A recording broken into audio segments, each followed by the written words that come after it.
Good evening, ladies and gentlemen. Hope you're all having a wonderful night tonight. Now, some of you might be thinking, like, wait a second, where is the Buster of Fudds and the man who Prince Ivans? And my producer slash assistant Richard may have gotten the times wrong I, for us to be on at the same time. I'm an So idiot. they might be on in an hour from now. In an hour from now. So, Richard, how's your night going? Well, it was going good until I realized that I was coordinating across time zones, and I'm not really good at my job. Yeah, Dino's an hour off or down. Well, you're not even getting paid, so you can't be too mad about it. Well, Or just says Richard moment. Yeah. completely, Yeah. completely. I will take Trench Grenade's place in chat. They can roast me tonight. No, That's that is perfectly totally. fine. This is the roast of Uh, Richard. I Actually, deserve it. sorry, go for it.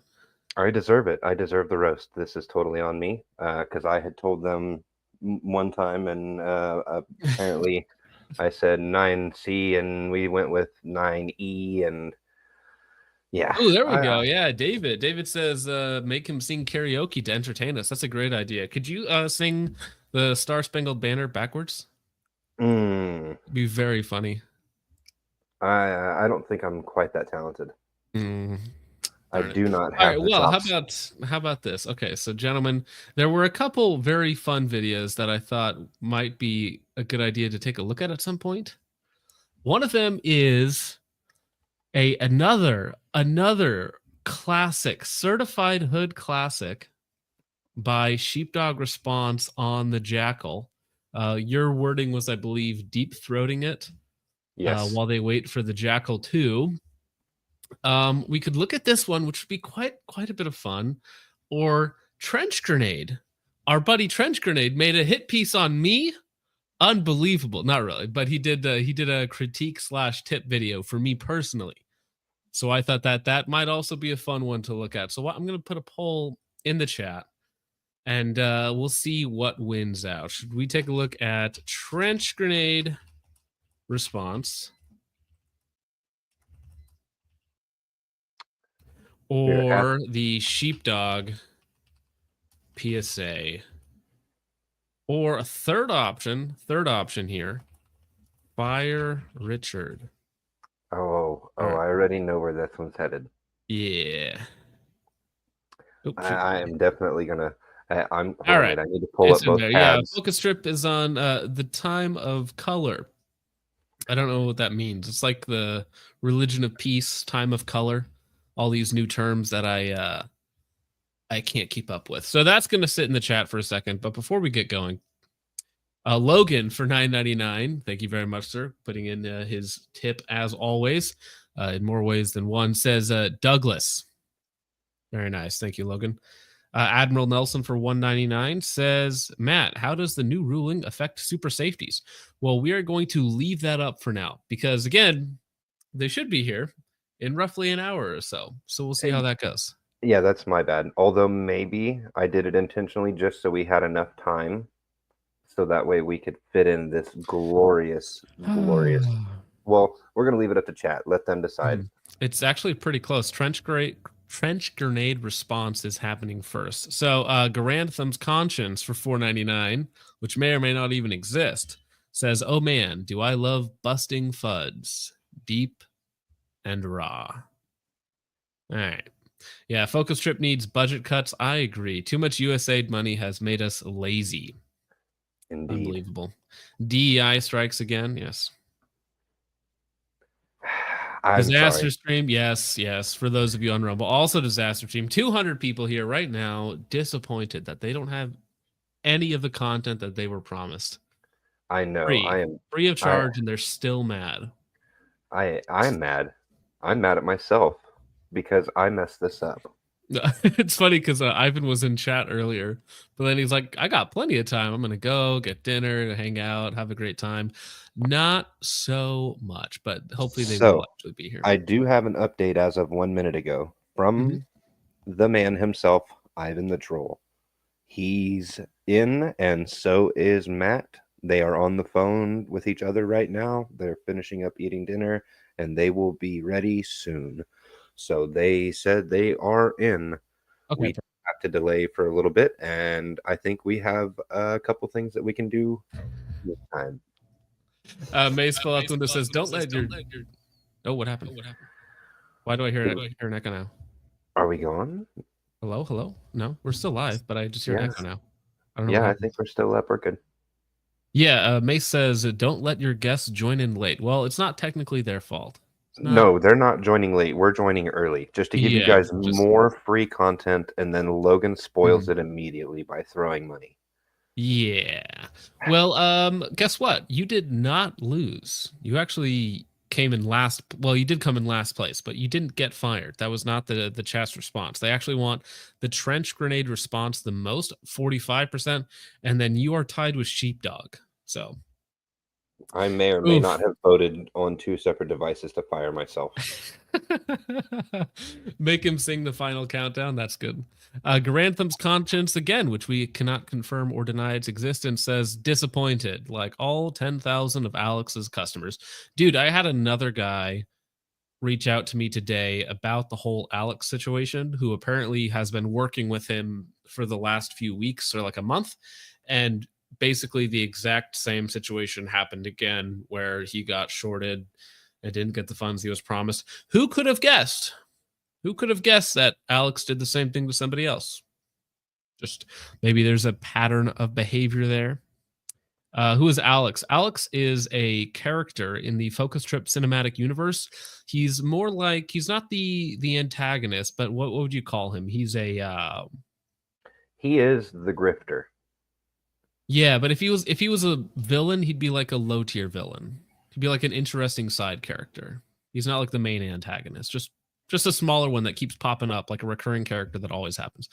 Bones for $1 says nothing. Thank you very much. Let's see. Okay, well, Trench Grenade did win. So now we are forced to watch the Trench Grenade. The Focus Trip Kingdom of Love and Hate is the title of this video. All right, let's see here. And he does include this clip up front, which was us and Logan, which is very funny. It's a foregrip on the end. What is this? Hold on, wait a second. Right? Does that mean the Kurt Cobain Shotgun Edition has a lip zone? Sorry, too soon? Oh, all right. I'm gonna skip the intro because it's like 10 seconds too long. It is. What's going on, guys? Welcome back to the Trench Grenade channel. I am your host, the Average Focus Trip channel evaluator that your mom said that we have at home. Thanks for watching. Guys, the purpose of today's video is we're going to be discussing and evaluating.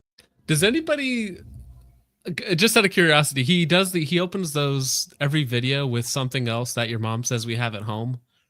Do you guys like those? Are those entertaining or funny? Not to me specifically, because, well, I don't watch his content. Sorry Ooh. if you're listening, Trench, but buddy, Ouch. I didn't even know that you had made a video until a bunch of people were sending it to me in the Discord today. Like, what did you do to piss off Trench Grenade? And I said, well, I don't know. So we're about to find wow, out. my gosh, you guys are not kind. Flevy says, no. Reoccurring gags? Nah. No. Trench is never funny.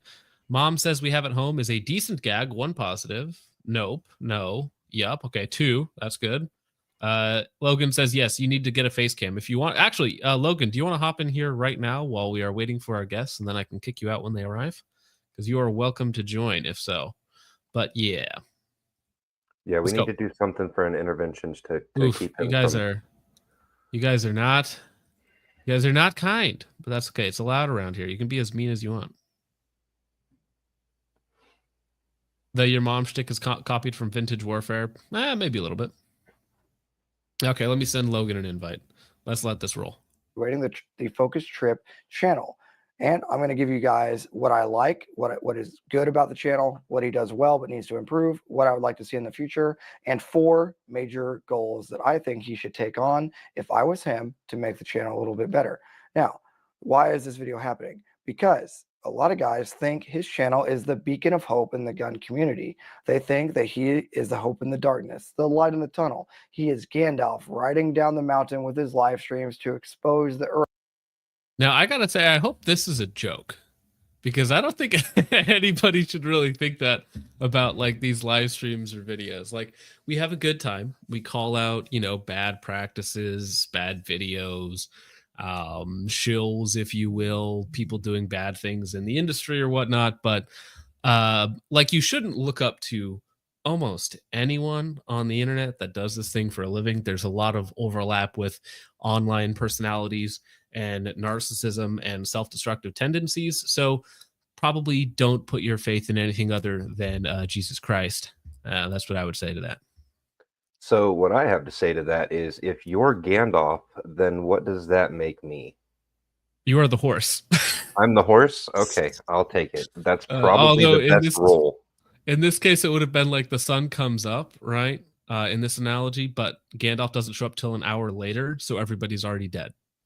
Oh, tasty. Yeah. Urakai, aka the Iraq veteran 88 PSA shills that are in the formation, the PSA jackal nothing fancy enjoyers out there. He is going to expose the drunken X-ray alpha on a random Saturday night and all of the things along the way. So you guys will just have to get down in the comment section and post your current thoughts. Is Focus Trip's channel the beacon in the darkness to save us from the Fudds out there, the hope in the gun community, to give us a real take, long form content from live of the few people we've been following in the gun community and the gun space here on YouTube that is, kind of dried up and turned kind of fuddy and very shilly here recently? Or is he a beacon in the darkness to lead us to salvation? Let me know. Oof. That is a weird start to the video. Very, very strange, especially as somebody who is listening to it and it's about me. I'm like, this is weird. That's How do you think I feel when I open it for the first time and I hear myself talking through YouTube on somebody else's channel? Yeah, well, get used to it. You're going to get clipped out a lot, I bet, in the future. Hey, if I'm important enough to make his hit list, then I consider myself amongst the greats of PSA and GBRS. And what was the other one? Focus as a beacon. Yeah, like one of those things where you throw it in a game and it attracts all the enemies to it, like that. All right, let's read the comments. So Joshua says the only channel you should be evaluating is your own. You started out strong, but your channel is a dumpster fire right now. Get your own house in order before worrying about anyone else's, which is just in general. Oh my gosh, this is a good one. Josh656 says Focus Trip is a legend in his own mind. And is a huge drama llama. We should all honor Lucas operator service as an EMT. Really makes you think. Appreciate it, good sir. Are there any good ones? Focus is a nerd. Agreed. Trench is an Echo Fud. I don't know what that means, but I agree. Trench and Focus is all who I watch on YouTube right now. Well, for me, like, thanks, but I mean, you gotta expand your horizons a little bit. Who said Team that? Trip. This is a good one. Who said that? Damn it, Bobby91. Damn it, Bobby. Damn it, Bobby. You mean Keem Trip, of course, a reference to Keemstar isn't good for GunTube itself. Who could have trunk it? But he's focused. Yeah, I get this one a lot. I focus on GunTube drama a bit too much. I get that one a lot. Let's see. Focus on yourself. Yeah. Focus the goat. Oh, that's Freebay. Freebay has been following me for like 6 or 7 years at this point. So Freebay, I actually already liked his comment because he's on everything. What did that say right underneath the Freebay's comment there? You gonna turn your comments off on this video too? Well, yes, he did delete his Valhalla VFT video. So, all right. Logan is here. Logan, how's your night going? Hello. Going pretty well. Just got home from work, ate dinner real quick, and now I'm on here. Nice. Thanks for saving me, Logan. That's basically everybody's story.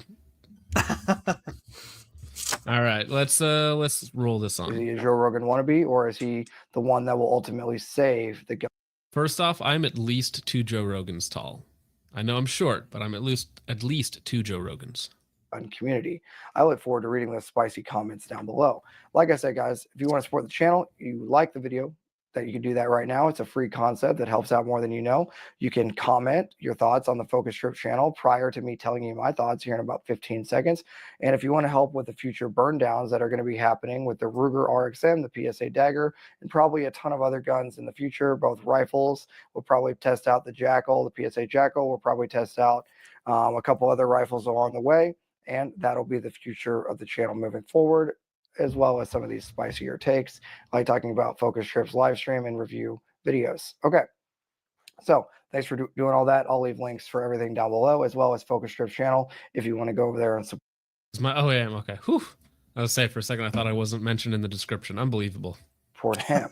Now, first I want to discuss the things he does good. So like I said, we're going to discuss things he does good, things he does well but can improve, what I'd like to see in the future, and 4 major goals that I do think he should take on to make his channel better. Now, all of this is spurring from some good ideas that he gave me and some things that I'm going to be changing about my own channel moving forward that I think can make it better, that some of which came from Mr. Focus Trip. So thank you, sir. One of the things he told me. Yeah, so he's basically talking about how we've talked behind the scenes, but I don't know if we're gonna continue this on as far as I thought, because Ivan wolfed down some food and he has now joined us with a hello. Thank you for showing up, sir. I greatly appreciate it. I know we were a little bit confused on the start time, but yeah, it was your fault. It's just an average mid-Atlantic time zone scheduling confusion. Right, yeah, because I'm like right next to MST as well, so it gets a little bit more confusing if I step just a little bit out that way. Yep.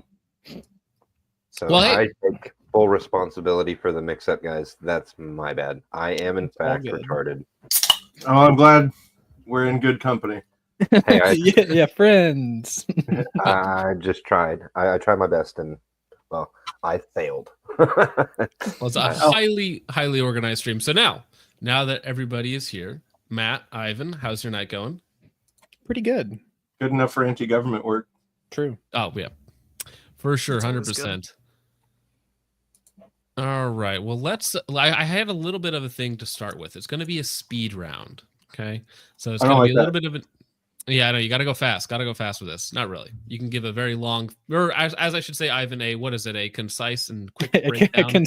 a concise summary of the subject. 3.5 hours long. I was trying to finish the M14 video today. I got like 2 hours into it before the stream started. Yeah, I've heard that from a lot of people. A lot of people were like, "Yeah, I listened to like an hour or 2 of it, and I was like, good." Yeah, that's more than I hoped people would listen to. You now know more than anyone you'll talk to about that. Well, I love there's 2 minutes of preamble in it where it's like, listen, guys, this isn't going to leave everything. This isn't going to talk about everything. You know, we're going to glaze over a lot of stuff. So just get ready for the video. Okay, it's going to be quick and concise. Look at the runtime, 3 hours long. It's like, okay, all right. You know what's funny? You know what started? I'm pretty sure I know what started your interest in the M14. It was when Ivan and I we've written a scholarly article about the history of ATF's machine gun interpretations, and then we're like, oh, we need to cover the M14 because that was a weird one. And then like 3 days later, we're still researching it and figuring out like this thing has the most bizarre relationship with the ATF. It was the most like roller coaster love-hate affair where the ATF approved. Not approved, but like okayed like 3 different versions of the semi-auto M14 and then instantly changed their mind. And so then that led down to us learning way more about that gun than I think we've ever heard talked about. That's crazy. But I mean, that sounds like something they would do as well. Because I mean, like that military procurement is one of those things where just take your pick of incompetence or evil. And the sort of the weird thing, the foreign thing to us these days about the M14 is that was still at a time when the CMP was still more of its original roots, where it wasn't trying to just sell surplus to people who have money to blow. It was trying to get actual military grade firearms into civilian hands. And it wasn't like, oh, in a sneaky way, it was in an overt way where it's like, we want American civilians to have a culture of marksmanship is what they referred to it as, so that if we get involved in another war and we do have to draft people again, they'll all already know how to use our guns. Right. And just for anyone who isn't a massive gun nerd, CMP is the Civilian Marksmanship Program. It's been around for a long time. And again, it was started with that express purpose, which is No, this isn't an air gun competition. You are going to be shooting the U.S. military issue rifle in a competition, and even up to the early adoption of the M16, they still were wanting to have it prevalent in the CMP. And there's some fascinating stuff about the CMP working with the Army to come up with a CMP specific M16, which was a very silly looking M16 with a Lyman rear sight on it. But I have to look that up. Yeah, CMP M16. Of course, you'll have a hard time finding pictures of it. It was in an NRA magazine because the NRA the NRA magazine used to be a trove of great information, and these days it's mostly ads, and that's unfortunate. But the NRA sat down with the part of the Army that was doing this whole CMP program, and they were pretending that this was a novel issue, that they'd never had to deal with making a CMP version of something that in military service was select fire and having to get around the NFA. And it's kind of funny because the NRA was not aware of the fact that this had all just been done with the M14, and the ATF's answer was no. However it is that you think that you can make a semi-auto M14, the answer from the ATF was no, you can't do it. No thanks. You can't weld it up. You can't put the shaft lock in. Nothing that you put in there is going to make the ATF happy unless it's redesigned from the ground up as a semi-auto rifle. And even when they did try that, even when they started fresh, they were like, that's okay. And then a few months later, they were like, wait. We've changed our minds. Well, it's because of that. There were CMP, or well, not quite CMP, but they were in Army inventory. They had only ever been semi-automatic, and they were at CMP facilities, semi-automatic only M14s. And these were usually kept, the government kept them and would hand them out to shooters at competitions. And a couple of these got into private hands. And there's actually one or two of these guns that there is a court order, a federal court order that says this gun by serial number is not a machine gun, and the ATF cannot take it away from that person. Yep. And so it is literally just that specific gun, right? Because it's tied to a serial number. Well, it's because this is long before we had Second Amendment jurisprudence the way it's set up now. So that courts didn't have the tools with dealing with what was, that ATDD or whatever, but what is now the ATF.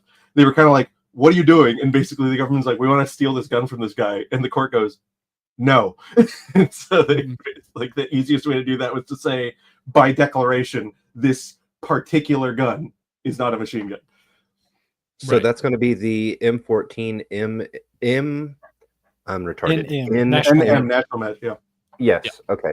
And the sort of funny thing with those M14 NMs is they had been available to CMP rifle teams all across the country. In fact, people under the age of 18 were able to shoot these rifles, through school-involved programs for some time, which is just sort of a bizarre thing to think about. The government was at one point giving children guns to make sure they knew how to use them, which is just fantastic.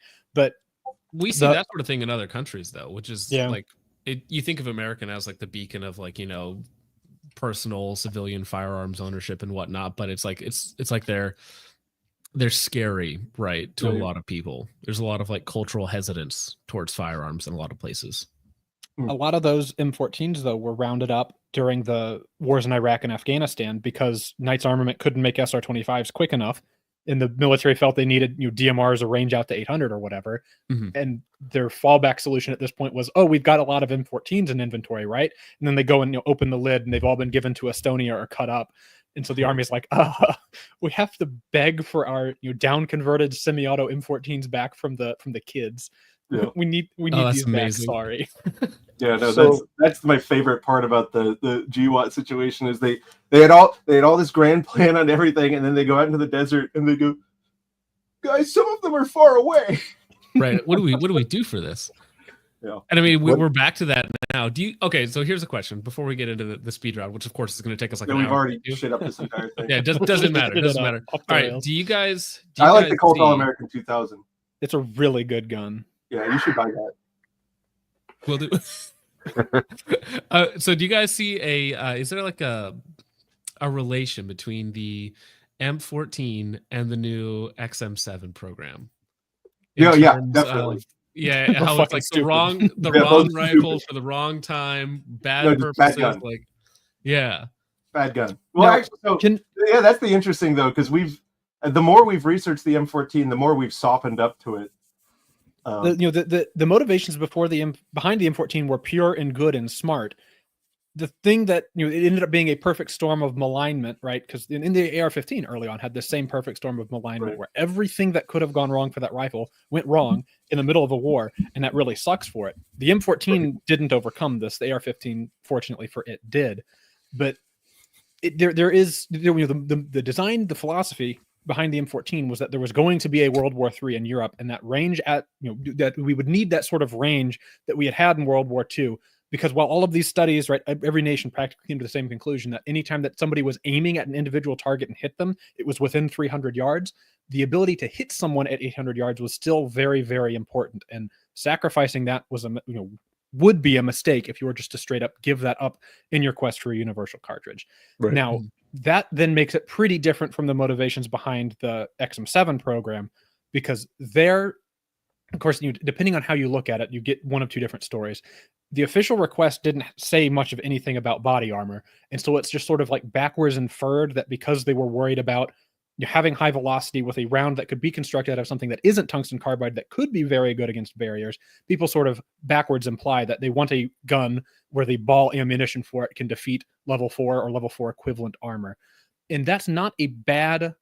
It's not a bad thing to want to justify, and it's certainly not a bad thing for the military to spend money on, right? It's better than like them trying to make marginally better 5.56 for the 100th time and then going, right. Marginally better doesn't justify switching away from the thing that is, so we're not going to do it. They went out and found something different, and frankly, I don't think it's bad different.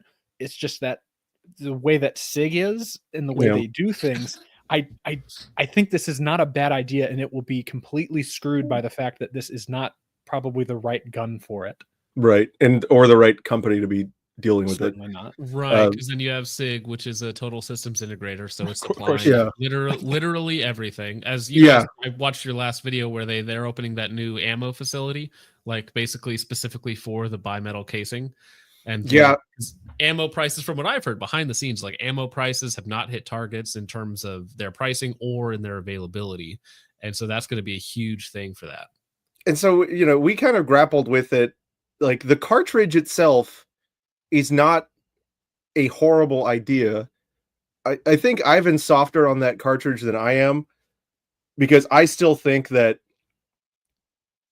chasing those pressures for a standard infantry firearm is kind of idiotic, because then the amount of recoil you're going to get from that shoulder-fired rifle is going to be beyond the capabilities of the average infantryman, and it's going to make the gun just hard to deal with. I think it makes a lot of sense from an MMG and heavier weapons, DMRs, special purpose rifle, anything exactly like that. Right. But the thing that you hand to the corn-fed 18-year-old, I think chasing those insane pressures is a kind of a waste of time, but everything's a balancing act, right? Even back to World War II, we had different loadings of the same cartridge, and I think that is something we could totally do here with infantry cartridges versus what comes on a link is a little bit different. But that's not the direction they're going. They're going for, this is our cartridge and it's fast. Yeah, well, then it's one thing to kind of like push technology, right? Which I think is cool, right? The bimetal casing, the whether it's caseless or whatever else that we could go to for different ammunitions, is the technology is cool, but then switching like all of your current apparatus and your current infrastructure to get behind this new tech from like a singular company, probably not the greatest idea in the world. Yeah, a singular company that is proven time and time again to be hilariously mismanaged. I mean, that is the American tradition in terms of arms procurement. But yeah, it is interesting because the XM or whatever spear, the furry, whatever you call it. I call it the furry. It has a lot of reasonable ideas, but whereas the M14, so I guess to bring it full circle, I think whereas the M14 made the observation and said, we're coming from, this was our previous infantry cartridge, which we're all used to. We're actually going to match that ballistically, so you're not going to need a huge difference from a shooter experience perspective to be able to handle it, and we're keeping it for all of these reasons.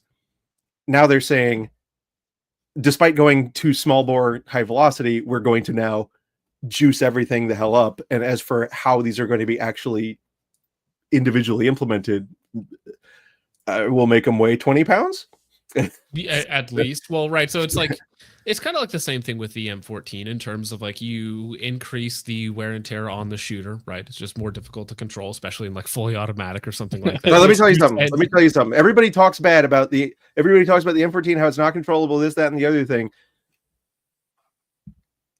The Italians did it. The Italians did this 100% before we even started. In 1959, they took Garens, they rechambered them to 308, and they did it in a very stupid way. And then they put, the ideas that you see on the AK slant brakes, the Italians actually did the math and had a muzzle device on their BM59 that kept the thing hilariously flat shooting. With very little shooting experience, you can keep a BM59 directly on target in full auto. And they had a magazine that you could actually change. And it's not as if we weren't able to look at that gun, and yet we decided to go a different direction with a self-cleaning gas system, which just means overgassed gun that beats itself and you to death. And then we're like, what is a muzzle device? Don't need it, right? No, it's the thing that sings on the end of the gun, which is what the M14 has. A tuning fork. So kind of a side tangent, but my dad was a Marine during 1968, 1972 timeframe. So right as they were like switching over, he absolutely loves the M14, right? And that's like his baby. And then he hated it when they were switching over to the M16s, the era. And so anytime I talk to him about it, he'll say it's like the greatest military firearm of all time or whatnot. But that's because he's like literally a boomer from that time frame. Right. A lot of that has to do with the fact that because the plug was pulled on the M14 fairly early on, 64, 65, the plug was more or less pulled on it because they weren't meeting production quotas. It was literally our shortest served service firearm. Yeah, and Colt was ramped up to make AR-15s really quick, and the AR-15s they made were made really quick, and thus many of the issues that the rifle had, plus general design and maturity things that got wrung out pretty fast there, but. Most of the M14s that stayed in service in the country were the cream of the crop. So they were like these are the ones that were able to, pass the certification, the qualification successfully. So these are the M14s that are suitable. Meanwhile, a lot of the ones that weren't suitable were either cut up then and there for parts kits or converted to semi-auto for the couple of years that was even possible before the ATF said you can't do that anymore. But a lot of the quote unquote bad M14s just simply ceased existing. And so it's sort of interesting because traditionally speaking, not to disparage anybody's service, but soldiers are a notoriously unreliable source of accurate information about firearms. If it's if it's your every M16 was unreliable, or every M14 worked perfectly, or M1 carbines can't penetrate winter coats in Korea, which is just like the most. Yeah, I remember hearing stories like they would empty the magazine into somebody, right, and nothing would happen, and they'd have to reload and do it again, right? And it's like I just don't know. I think you missed them. Or you go all the way back to missed everything. The greatest. You go all the way back to the Shoshaw cannot run, right? And it's like, what experience did you have with the Shoshaw? Oh well, I had the broken 30-06 one in 1918. Right. They did the same thing with the Berettas, right, towards the end of their life, and they were like, well, the Beretta problem was different. The Beretta problem is that they were fine for a long time, and then we were like, yeah, they're still fine, and we didn't refresh them. Well, that's what I'm saying. It is towards the end of their life, people would come in and they'd be like, damn, these are not very reliable. It's like, well, no, they were reliable for the last 12 years. However, after the 12 years and X amount of retards touching them, you being the next retard in line, like, sorry, yours doesn't work now, right? Because it's been beat up for the last decade. That was my dad's experience. He got one of those and it was just beat to crap. I've seen people use them to pound tent steaks. Yep, that is not a joke. I mean, they work fine for that. It's an all-metal handgun. Yeah. Hey, if it works. Well, the fact is, though, your locking surface does bear against an aluminum piece, so there will be consequences. But it's not hammer. Why hammer shaped? Looks like hammer, tastes like hammer, weighs like hammer. I don't know. Use hammer. It's But him? yeah, the BM59 is good. And another Italian point, so fascinating, right? Because the M14 has this real presence in American firearms culture, right? Like it was viewed as an icon of the Vietnam War, despite, again, only the cream of the crop staying around. It kind of is similar to, we have this weird thing in American military history where we idealize a certain gun and it's not the one we used. Like in World War I, we had the 1917 Enfield. That was what most people had. And yet all you can think of for a U.S. service rifle in World War I is the 03 Springfield, but we couldn't make them. The same thing, the M14 they were so desperate, right, for firearms that while all of this was going on, the military was considering taking Garens and rechambering them for 308, like en bloc clip Garens, not converting it to a mag. They were like, we need something that they did. I mean, Ivan, there was a substantial amount of this that was done, right? That they the military's fallback plan, because M14 production had been shut down, and when the AR-15's issues were ramping up there in 66, 67, I guess by 67 they were coming back down, but like 66 was sort of where they hit their peak, and then the I-Court hearings in 67, the military needed to look like it had a fallback plan. And they realized M14 production was a non-starter because it would cost way too much to get it up and going. And so then, they go and look in the armory. It's like, anything good still in here? And they look at, all the Garens are just like looking at them in the dark. And they're like, right, huh. Please take us. And the thing that they had designed was not rechambering them, because that would have been expensive and hands-on with every gun. They designed a chamber sleeve to put in all of the chambers to convert the 30-06 chambers to safely run 308, until they got hot, and then they extracted that chamber sleeve with a extracted cartridge. But the reality of the United States there for a moment in Vietnam was, if the AR-15 can't be solved, what we're looking at is using Garens hastily converted to 308. And if you think that the AR-15 had a bad reputation in the jungle, the Garand had already had the Garand is remembered as having a great reputation in World War II, because a lot more people used them in the European theater than in the Pacific theater. Right. Where in the Pacific theater, it had problems with rusting, it had problem in the rain, it had problem when it was humid, it had problem when it wasn't humid, had problems. Many more problems showed up with the rifle in the Pacific theater, and for that, very similar environment there going on in Vietnam. So had Garens come back out to play, especially in the monsoon season, you're going to just like speed run action freeze clearing drills. And that's really the only thing that you need to train. You don't even need to train them to aim anymore, because they're going to be spending more time cleaning frozen Garand actions in the nonstop 24/7 rain for months than they are going to be shooting them. You just look at what happened to the Philippine Garens. I mean, that's all you really have to say there. Did they end up just piles of rust, basically? Well, we just got them back. Yeah, they showed up in CMP. That was the most recent return, and they are fucked. Like, they are hilariously wrong. Yeah. Yeah, if you order a Garand from the CMP now, you're getting a Philippine return, and it'll be a Garand.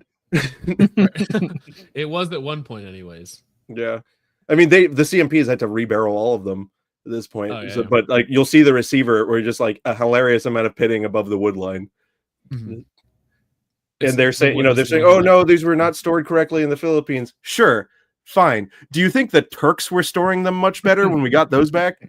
I don't think so. And the Turkish guns look fine. It's just a different climate entirely. Mm. Hey, Bones jumped on here. Bones had something he wanted to vent about the XM7. So what did you want to say about that? Bones, hello. He died. Okay, Mr. Well, Bones, never mind. he gone. Oh, his mic's not working. He just tried to toggle the mic and it's not working. That's fine. Rip. That's fine. Okay. All right. Speed round. 40 minutes into the show. Yep. Worst or your most hated modern firearm, Matt and Ivan?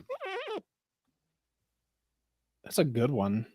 SIG 320 just jumps right out. It's easy. Right? Yeah. It's such low hanging fruit, but I think it's Mhm. probably Low hanging fruit. Now, does that satisfy both for you or only one? As in worst and most hated. Okay. Mhm. Worst, I think SIG 320, because what's gone on with that firearm is actually a farce that is actually dangerous to the public, and at risk of sounding exactly like Joe Biden, there probably should be more liability punishment for SIG, because that gun is actually not safe, and they knew it wasn't safe, and they fixed it by doing PR instead of by fixing their gun, which is, I guess, how you do it whenever you're a cool company. Right. But Well, So you have probably- lawyers. You got to pay them to do something, man. Right. 320, I think, probably worst handgun. As far as the one I hate the most, not even just handgun, but it is also handgun. I think the one I hate the most is FN's what I call the lie power. FN USA gosh. felt it necessary to quote unquote bring back the high power. Only it looks more like a SIG than a high power, and it doesn't use a single high power part. And it's no longer a the cool thing about the high power is it was made before there were sizes of handguns, like the boxes for them to fit in. So it's sort of halfway between a compact and a full size handgun, and it's just perfect. Everything about the high power is just fantastic. All of its antiquity and all of its quirks, great. Give them to me. It's awesome. And they took all of that character and all of that charm out of it, and then named it the same thing. Now, I don't have a problem with them making a new gun. That's great. Just don't call it the same thing as the actual one you used to make, because it was the same issue that Browning ran into with the quote unquote A5. Yeah. Because okay, the original shotgun was called the Auto 5, right? That's fantastic. But everyone referred to it as the A5. Well, now Browning comes along and introduces a new one that's got an inertia operated system. It's not long recoil. It's a hideous abortion. It's awful. It makes me feel bad on the inside. Doesn't even look right. It doesn't even look right. But they call this the A5 and pretend, well, it's a different name, right? A5 versus Auto 5, but everybody been calling the actual Auto 5 the A5 for a long time. And now when you get to go and look for parts, they have to specify new versus old. That's the stupidest thing, is when they reuse names, and they won't stop. They will not stop doing that. It's horrible. Well, that's not even firearms, though. That's everything. That's video games, movies, like literally everything. If they can leech off of a prior name, like to build some nostalgia or hype for it, they will. The high power thing really got me, because I do have an older one, and I'm going to be looking for some replacement parts pretty soon, because if I want to keep shooting it, eventually something is going to break on it, right? It belonged to my grandfather. I want to keep shooting it, but I need to keep replacement parts handy. And I was praying that they were going to be at least close enough. No, it's you got the Turks. The Turks will save you. Erdogan. I would say at least the Springfield one is a lot the closer Turkish to one? that FN one. The Springfield one, you mean the Turk? Anyway, well, I'm going to force myself. I'm going to give myself a limitation and say that I can't use the same ones Ivan said, just to make it more interesting. Whereas I would totally say worst is 320. I think I'm going to have to say for most hated, it's got to be the staccato. Wait, what's staccato? Ooh, bold. Because for your information, Logan is a staccato competitor. So I don't compete for staccato, but I use it. Yeah, that's. I'm sorry. Here's the thing. It's hard for me, like when we do FUD blasters, that's why we always separate it out into objective, utility, right, and then value. The staccato shoot pretty nice, nowhere near as nice as you think they do, but they shoot pretty nice. And then so you can be like, yeah, no, objectively, if money was no object and I didn't even think about what I paid, this is a nice shooting gun. Price. Idiot. You stupid fuck. Like what? Like, I completely agree. Well, the value proposition is just not there. But then here's the problem for me. I'm okay with a gun that has no value proposition. I own 2 Shoshaws, right? Like I have bad guns that I collect. The problem is every staccato idiot glazes over these things, like will not stop cranking over it. I despise those guys as well. I hate that I get lumped in with them because I have one of them. Because isn't that saying that you hate staccato people, not the guns themselves? No, the sin is venial. It traces back to the manufacturer. It runs deep. Yeah, and because it is manufactured. There is nothing on that gun that should cost. What is it? Like the base model is like $2,000. $2,500 for base staccato P. Let me tell you, 25 motherfucking hundred. The drawings for this platform have been the same for 100 years. Like, and they have not materially changed anything. But it has RMR cut. Yes, you made the slide heavier and then cut a piece out of it, right? And they weren't even the first to do this, mind. Regardless, you cannot make the 4140 worth more. You cannot. It does not get that much. So there is there's a thing in all collecting circles, right, where you go beyond the objective enhancements, right, the objective improvements of things, and then you get into what I call cork sniffery, where you can look at, like, I'm a Walther simp. I'll tell you right now, what they're doing right now is not amazing, but I collect Walthers, and you can hold a canic in your hand, right, and you can shoot it. And there is an objective difference in the quality and the output, right? The accuracy and the reliability between that and the Walther gun it was copied from. We're talking like between $300 and $500. You can very clearly articulate why you spent the additional $200. When your staccato perhaps shoots 5% tighter than the Walther. I can explain why Logan has a staccato. It's plain and simple, one line. He hates money. That's fine. But yeah, so that's my most hated. Got a point there. That's my most hated. I hate it. I hate it because every time I see one, I get mad. And then because I know when I see one, I'm going to fucking hear about it.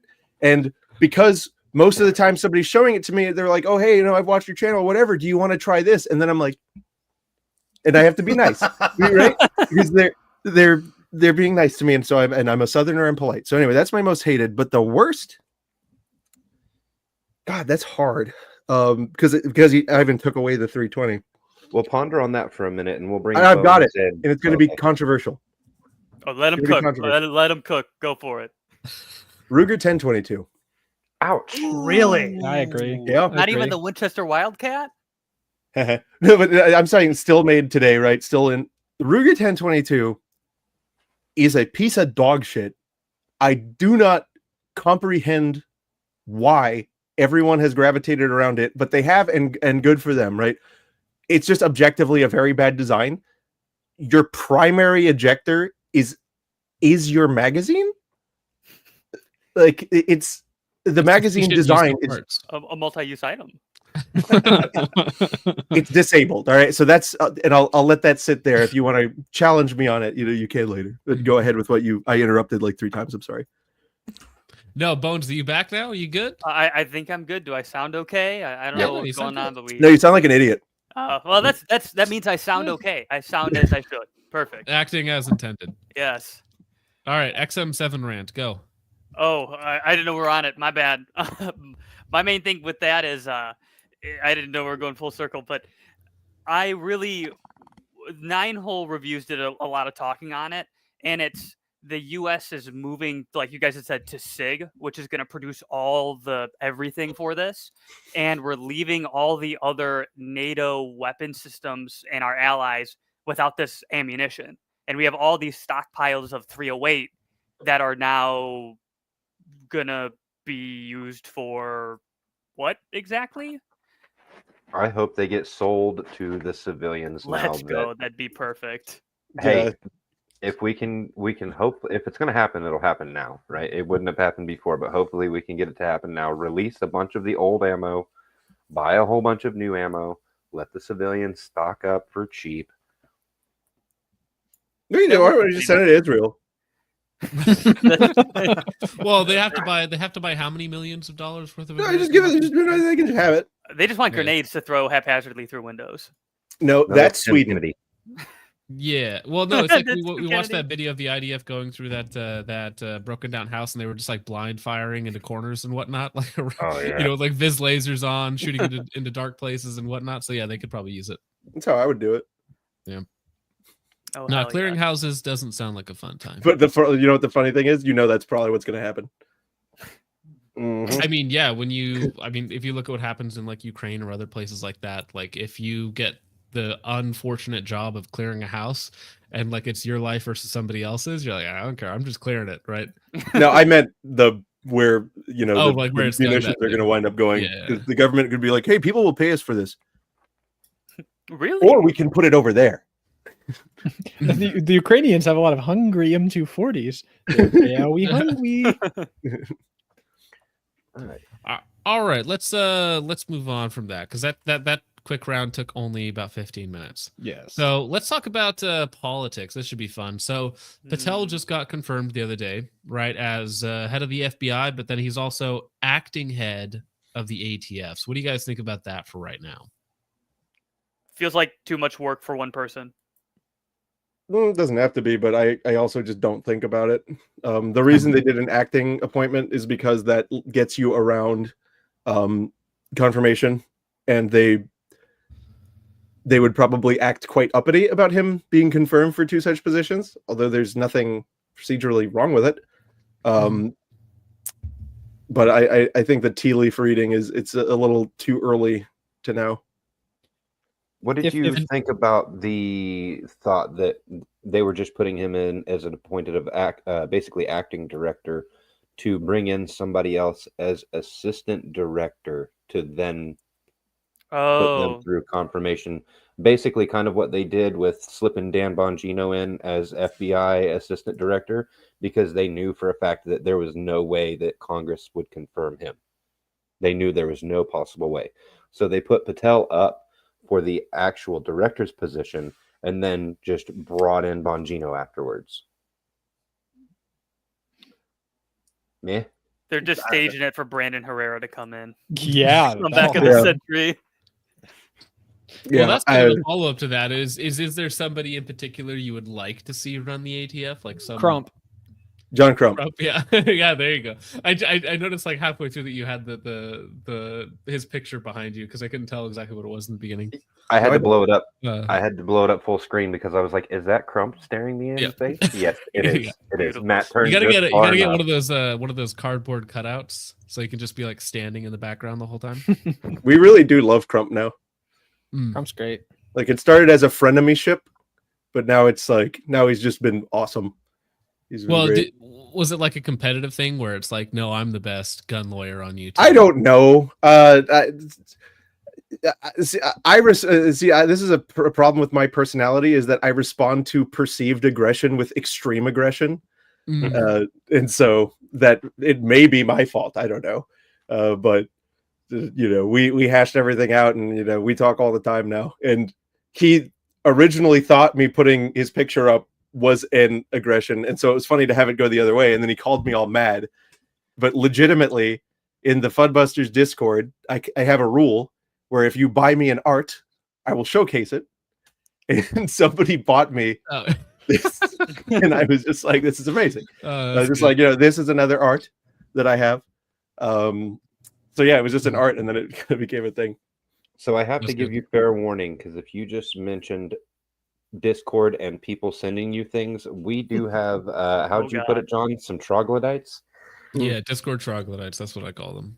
Yeah, a lot of those. So they may try to come in and say hi and possibly send you things.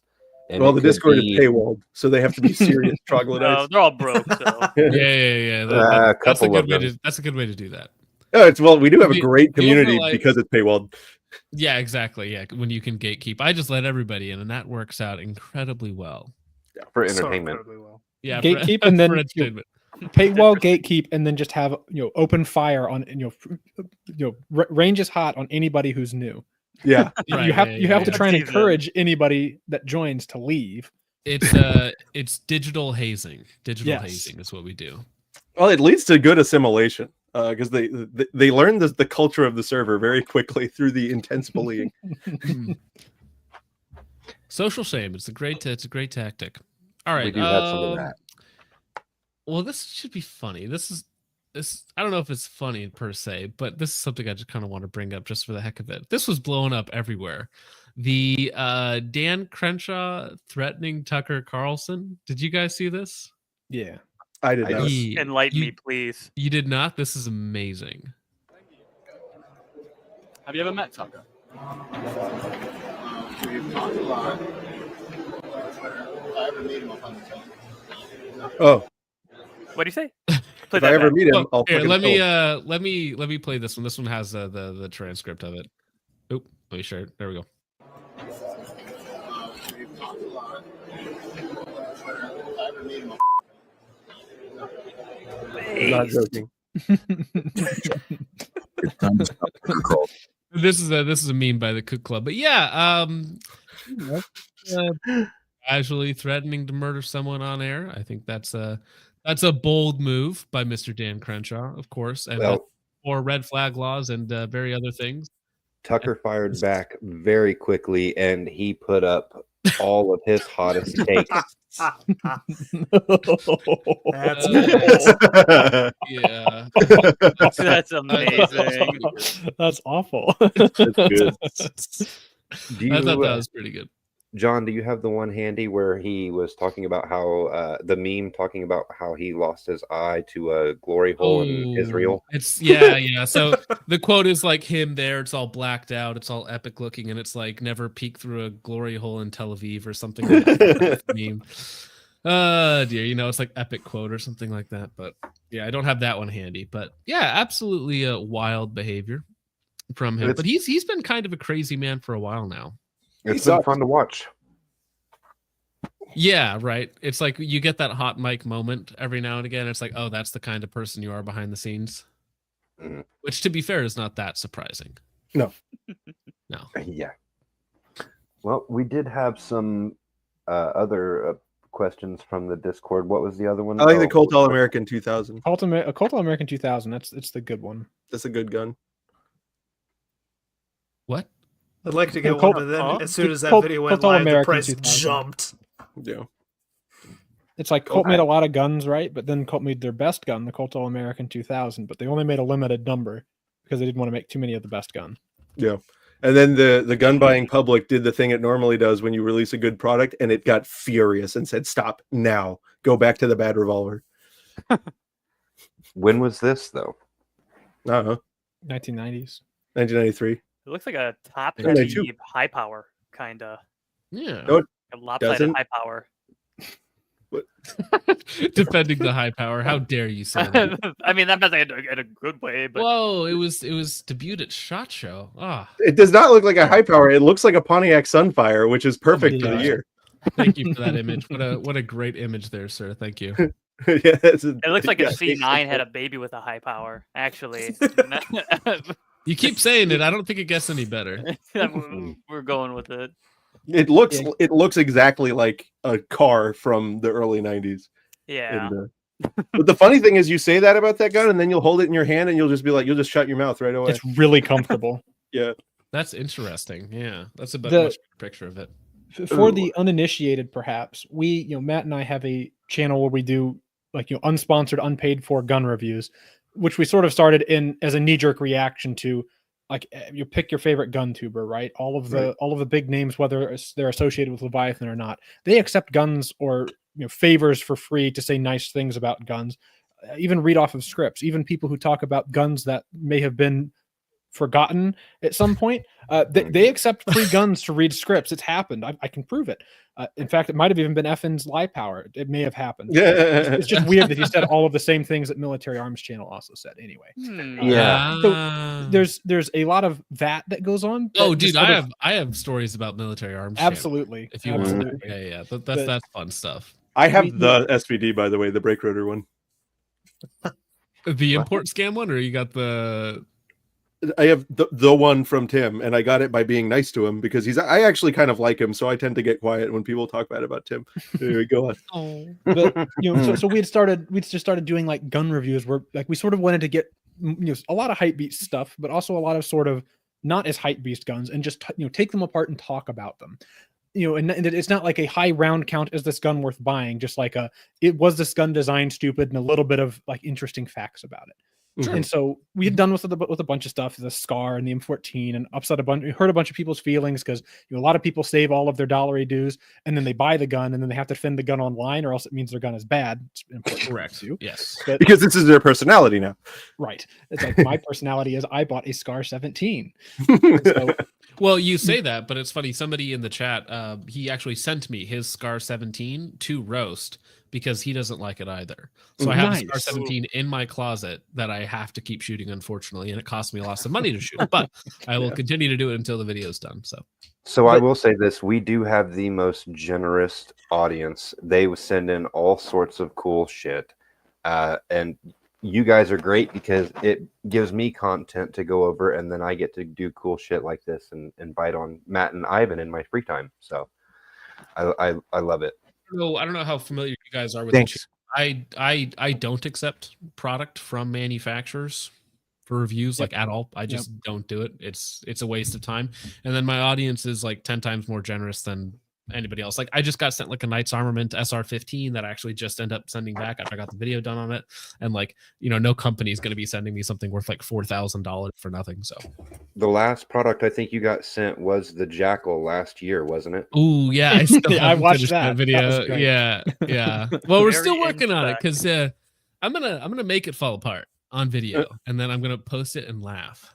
We still have Actually, more Jackal speaking content of- coming. Hey, there he is. Speaking of the benefactor, that's the gentleman right there, sir. He sent me like $10,000 worth of stuff to review, and I've only sent half of it back.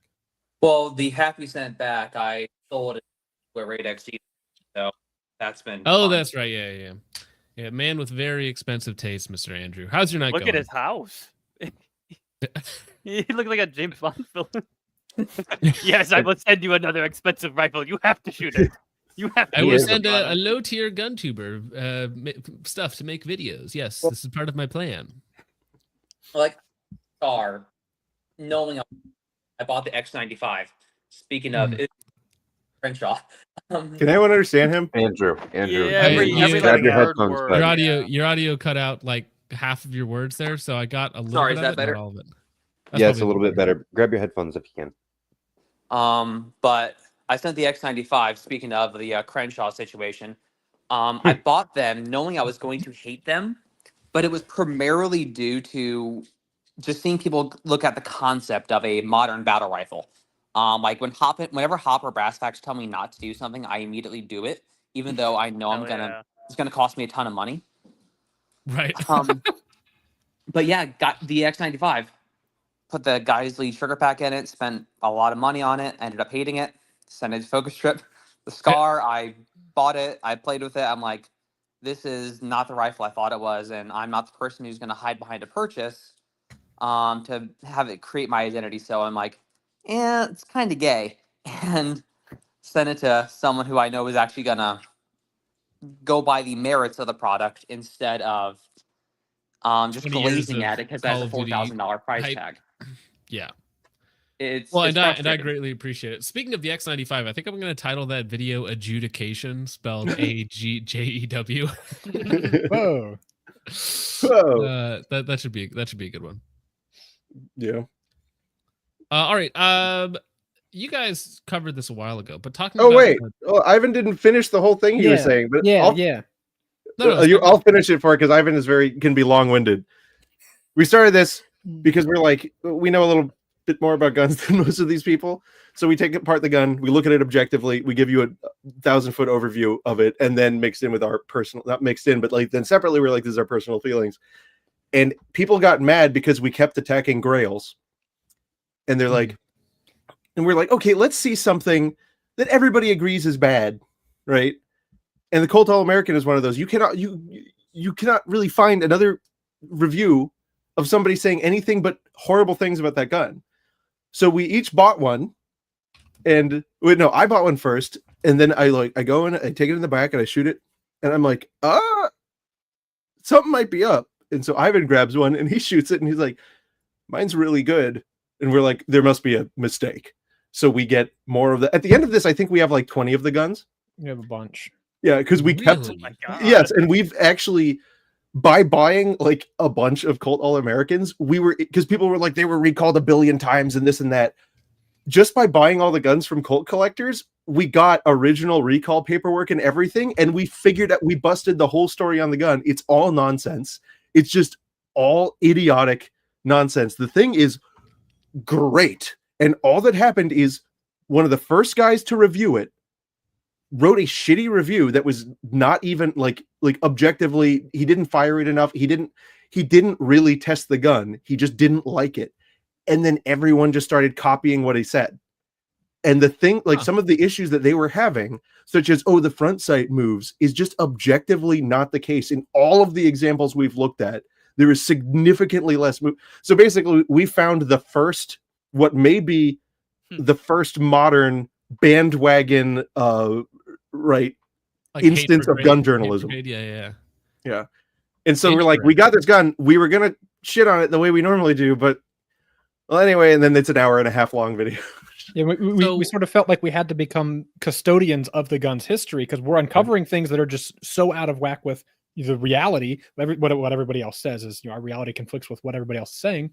Right. So we get every article about the gun we can, and we review all of the articles, all of the information, all of the writing, all of the forums and blog posts you can find, all of the information we could about that gun, and boiled it down. And we found that like anybody who has the most negative things to say about this gun doesn't own one. And if they shot one, it was like 10 rounds, or they just like handled one in a gun store and went, "Oh, I don't like that trigger. The gun must suck." My favorite thing, and then we can move on. I'm sorry. My favorite thing about that gun is that we kept finding these comments that were written by the same person, and it was this one guy who would reply to everyone's video. And he just kept saying, "What the fuck are you talking about?" There's another guy who was like, "I was shooting one of these in competition for 10 years before somebody came up to me and said, 'You know your gun sucks, right?'" And he's like, right. It's funny because I have a similar experience to that in terms of finding like the same guy writing the same thing over and over again. There's an article that comes out every couple of years on the history of the Dissipator, and it's all written by the same guy just every couple of years with a different publication, and it's like basically the same article. Yeah. There were also those a couple guys that after the Prankus stream were going on to every single video, even tangentially associated with the Prankus stream, to just dick ride him, for lack of a better term. I'm not saying that I dislike Pranka. I mean, that's a good term. This is pretty good, but he did not do well in the stream, and trying to say that he did was just patently absurd. Yeah, I mean, it's just, you can respect a guy and say that, hey, he just did a few silly things, you know? Now, Ivan, so since you guys, well, that too, since you guys bought like 20 of the things, did you guys single-handedly drive up the price of Colt All-Americans? we hadn't as we were picking them up, right? Because we were trying to pick up the cheapest and most clapped out one. I mean, we picked up a couple that were like new, unfired condition, and I guess we each got one that was like, as far as we could tell, it was not fired, since we each have one with an evidence locker number. Yeah, like we each have a crime All-American 2000. So we have the whole slew of quality. Like, we both have an import marked one, got exported to be used by some foreign country's military, and then not military but police, then came back over here. We both got one of those. Every combination of factors we could have tested on these things, we just sort of went out and tested, and the guns just run fine. Like the short barrel kits, of which 100 were made, and then as far as the forum boomers saying things, they were all supposed to have been destroyed because Colt was embarrassed about their. But we found 2 of the short barrel kits, put them on, they work great. Like everything about the gun just works good. But to answer your question, the video came out a year after we had finished all of our research, so no, they were still going for like $400 or $500, and then after we made the video, all of those went away. Well, I see that because I looked on Gunbroker, they're like $1,500. No, no. I see. The people do put them up. But that's not what they're going for. The price has gone up a little bit, but it's just, there was before we released the video, there would be a dozen of them up for $400 or $500, and now those get picked up, and I think rightfully so. I think it's worth every little bit of $500, like every little bit. Well, I mean, that's not much price for like almost like a retro pistol at this point, right? So and just a straight good gun. Yeah. I think it stands on its own merit. You do have to, the trigger is fascinating, right? Everyone, like, that's the thing everyone says, staple gun trigger, right?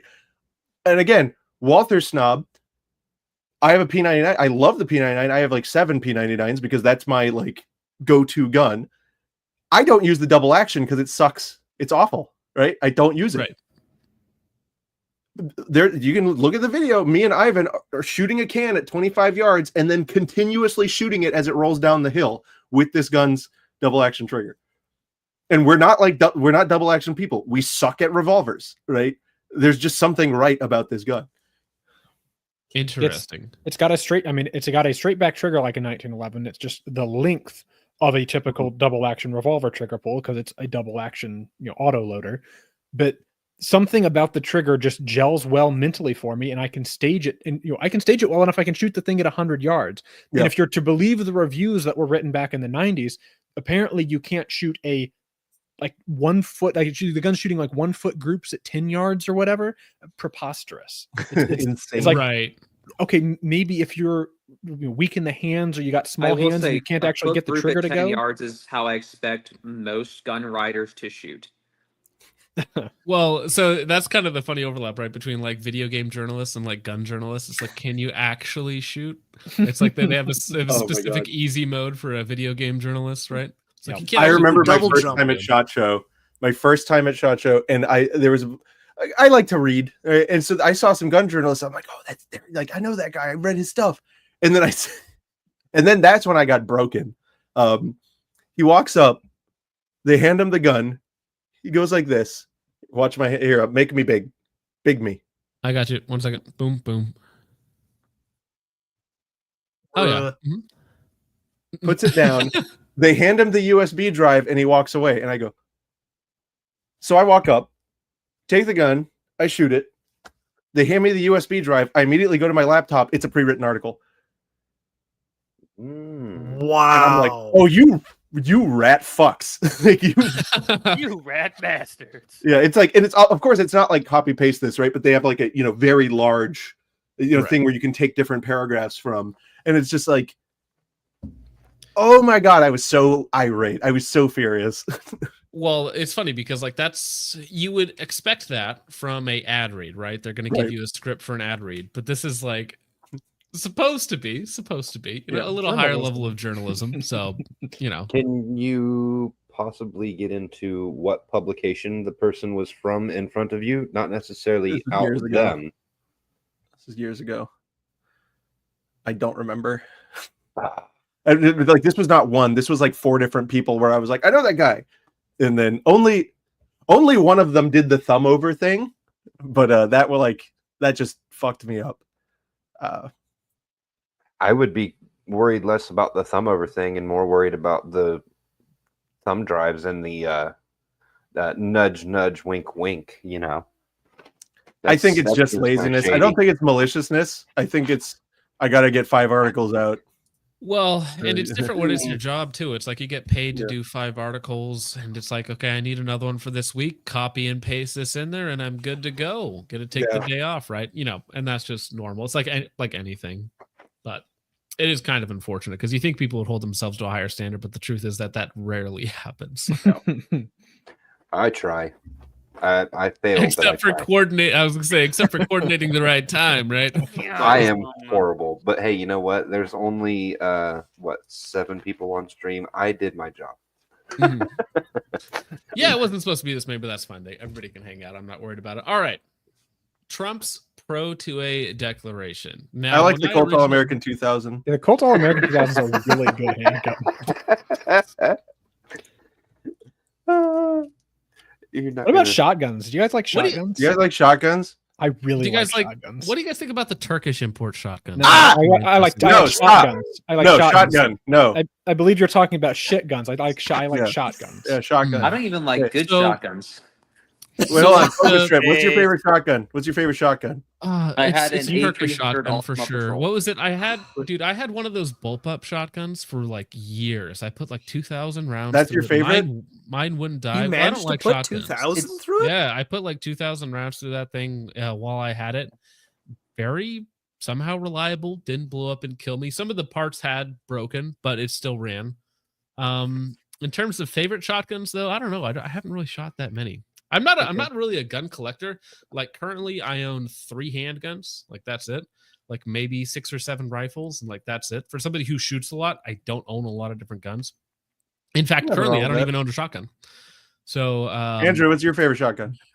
I owned an A300 Ultima Patrol, and it's the second best shotgun I've ever shot. My buddy bought a 1301 after I bought that, and Oh, that's I really liked disgusting. it. I set it up with a.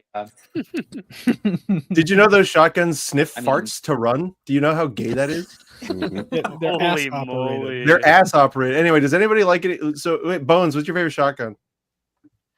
So I don't have a ton of experience with shotguns, but I have owned a Savage Springfield Model C that I bought for $100 from a gun shop, I redid all the wood on it, and it's been my go-to pump ever since. I bought it when I was 18. So you jerk your gun And- off to make it work? Yes, I do. Repulsive. I do Richard, what's your proudly. favorite shotgun? 870 Police Magnum.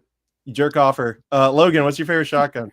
I only have one. It's a Stoger M3000 set up for 3-gun. It's an Base. inertia gun. Gross. Ivan, what's wrong with these people? I don't know. I don't think they like shotguns. I mean, Why we're do you here, like came out of man. the wrong stream. I like to learn more, but it's just time. Your Money. gun, Only do it so works much at on a once. dream. Your gun is barely locked. Your gun's locked. not is a wrong. suggestion. It's running That's all off we of hopes need, and baby. prayers, man. No, there's only one way to run a shotgun, and it's sproing. Yeah, you have to have it be spring operated. So what's the best sproing operated shotgun? No, Breeder. that's a really hard question. I mean, it's a breeder or maybe the Cosme. Breeder or Cosme, so- probably. sorry, Breeder or Cosme, or maybe The Franchi if you're breeder? cheap. Browning's Auto 5. Browning's Auto breeder? 5 is good if you got extra Vical money. 21 is also a pretty good one. Vical is a really good one. One of those. Then there's that one Belgian guy, and he did some. Yeah. What's another You one? Oh, guys- you can get JA Pan if you like anime. You can get a Yamato pointer. Yeah, You can also get one of the other good ones that the King Auto 5. They made the King Auto 5. yeah. Except You it's guys Franchi. said- It's not an Auto 5, it's a Franchi. But the You Japanese guys made said it. breeder, and Breeder. Focus Trip got distracted. He's still thinking about Grand Theft. Breeder is a good gun. Grand Theft Ninja. He immediately joins the chat. Yeah, Breeder is a good gun. That's just how the British. Well, I say just breeder. wanted to make sure I was hearing that correctly. Yeah, Breeder. that's how the British pronounce it. They say breeder, but it's breeder. Ah, Brita. That's Breeder. fine. breeder. Yeah, and the Brits, like like the all of the YouTube videos of the Brits talking about these shotguns, they're like, "We got the breeder 710." It's like, where did you get that? All right, Matt. Now I have a question for you because you mentioned Canik and Walther earlier. So you're a Walther guy, right? Does it offend you that I bought a Canik Rival S for USPSA this year? Offend is the wrong word. Poor people should be able to shoot too. Yeah. You listen. I understand Good that you thing, couldn't present. find an extra $100. No. Get this. Ready? I spent $800 on this gun. I That's a think good that idea. I think that people with mental issues should also be able to fire and own guns as long as they're, not a danger to themselves or others. So I don't have the a amount problem of with that. mechanics I sold, like it's a kind of obscene when I was working at a gun store. Like people love them, and it's like when they Yeah. were $350 for like a TP9. People like McDonald's. it people made like them. sense, but like they started making Same their rivals, clientele, and they same started making $650, $750, $800 guns, and I'm like, at that point, just buy a better gun. It is kind of silly when the Canik costs. Well, the thing is, and people like most people who shoot Caniks don't know that they're just like feature reduced P99s. And then you put a P99 in their hand and they just feel weird, right? But So what do we mean by I think feature Canik a feature lot of it is reduced? also just what did you say, Andrew? Andrew, your mic's cutting out again. I think you lost signal. oh, sorry. When I think a lot of the thing with Caniks is it's feature bait, not feature reduction. Like, but the features that they're advertising are features that don't matter in the slightest. Yeah, no. So the Um, features that I think are the most important is gun works and barrel is made out of real steel. There, I agree. I mean, aren't you asking for a you little open bit up the much? box, though? they see the inexpensive holster, the cleaning kit, the back Yeah. straps, all the stuff that doesn't matter, but people eat it up. It's kind of like you see a $350 LPVO. Do they want to buy the Yeah. 1 to 6 that actually might have a decent functional reticle and decent enough glass? Or are they going to go for a 1 to 8, 1 to 10? That's not going to work. The thing about the Canik marketing strategy there, right, is, and it's very brilliant, Oh boy. is you're selling the idea of, oh, I'm done. I've made this purchase. I'm done. I don't have to, that's what people are buying essentially. They're like, they open the box. It's got everything. It's got the holster. I'm done. Right. And that I can see the appeal. I can 100% see the appeal. But again, having like Ivan said, McDonald's, they do have a Happy Meal and it does ostensibly come with a toy. See, I have one here. It's, I don't know. My wife got a Happy Meal and she's like, look, they still have them. And it's just a piece of plastic, right? That is a I'm feature. back. It's not of objective utility, right? Yes, indeed. Man Guy says, just finding out Focus Trip is in Section 8 housing on food stamps trying to shoot comps. Exactly. I'm selling my food stamps down the street to afford the 9mm. 50 cents on the dollar. Yeah. Real thing. All right, back to Turkish imports. How do you guys feel about them? I love them. I love the Turkish imports. Okay, there's some Turkish imports that are cool. The Alofs that the Turks have cloned, very cool. That was something that I'm actually glad exists. Their clones of the high powers are good, except for the company that like didn't buy the English name. They're just using the English trade dress somehow, and I guess maybe it's not a problem in the United States where they're selling them, but they're making what is ostensibly a Mark III high power and calling it an English, which is abortive and awful. Not as bad as what FN's doing, but it's close. But I'm still glad that the Turks are making high powers, because at the end of the day, it's probably better than Springfield's clone. But so my thing with the Turkish guns is I love them because, one, it keeps me busy with people who buy absolute crap and then wonder why it doesn't work. And then they bring it to me and they're like, here, it's jamming on every single round. What's wrong with it? I wonder why. It's oh, this got a mark on the side of it here that says "Made in Turkey." IE. Turkey. Yeah. So I have a really weird relationship with Turkish firearms in that I really appreciate them because so the reason we see so much of that is because shotguns are effectively not treated, like they're almost not treated as firearms for import law. Mm-hmm. And so the Turks have used this to just hose anything that they just make a ton of shotguns because so US import law is very lax on shotguns. Turkish gun law doesn't consider shotguns, to be the same as other guns, right? And so it's this perfect confluence where they can just crank out a bunch of garbage and they make slight tweaks to appeal to our interests and then send as many of them as possible here. But we're not the only people they're doing that to. No, they're sending them to Afghanistan and Syria. I have seen them Australia. all over the markets. And what the Turks do is they watch the laws in their other markets. Like in Australia, they did a magazine tube law, and the Turks like looked very closely at this, and they're like, well, so they've limited the mag tube, right? But there's nothing about extensions. So within a month of the Australians passing this law, the Turks had the gun have it, the fixed mag tube of this normal size of this, new compliant size, Right. and then included a free gift of an extended mag tube in the box with the gun. And they did this immediately. Genius. And I love them for that. I love them for that. So I think that the Turkish shotguns Almost allows me to forgive him for Constantinople. Nah, you can't do that. Yeah, the Turkish shotguns serve a very interesting purpose worldwide, and I'm glad they exist. I don't want one because I like shotguns, right? And a lot of the Turkish guns are mostly jerk offers, fart sniffers, or God forbid, inertial. Inertia. Yeah. The disdain on his face Mhm. says it all. I don't know why you would want a hole in the barrel of your shotgun. That's just idiotic. It seems like a liability. Have a hole and then it poops gas, fart gas underneath your handguard, and you have And to it goes into clean your face. shotgun. Yeah. I have two don't know why you holes. want that. That's a good point. A lot of them got 2 holes. That's Some of them even got 3 better. holes. Yeah. Yeah.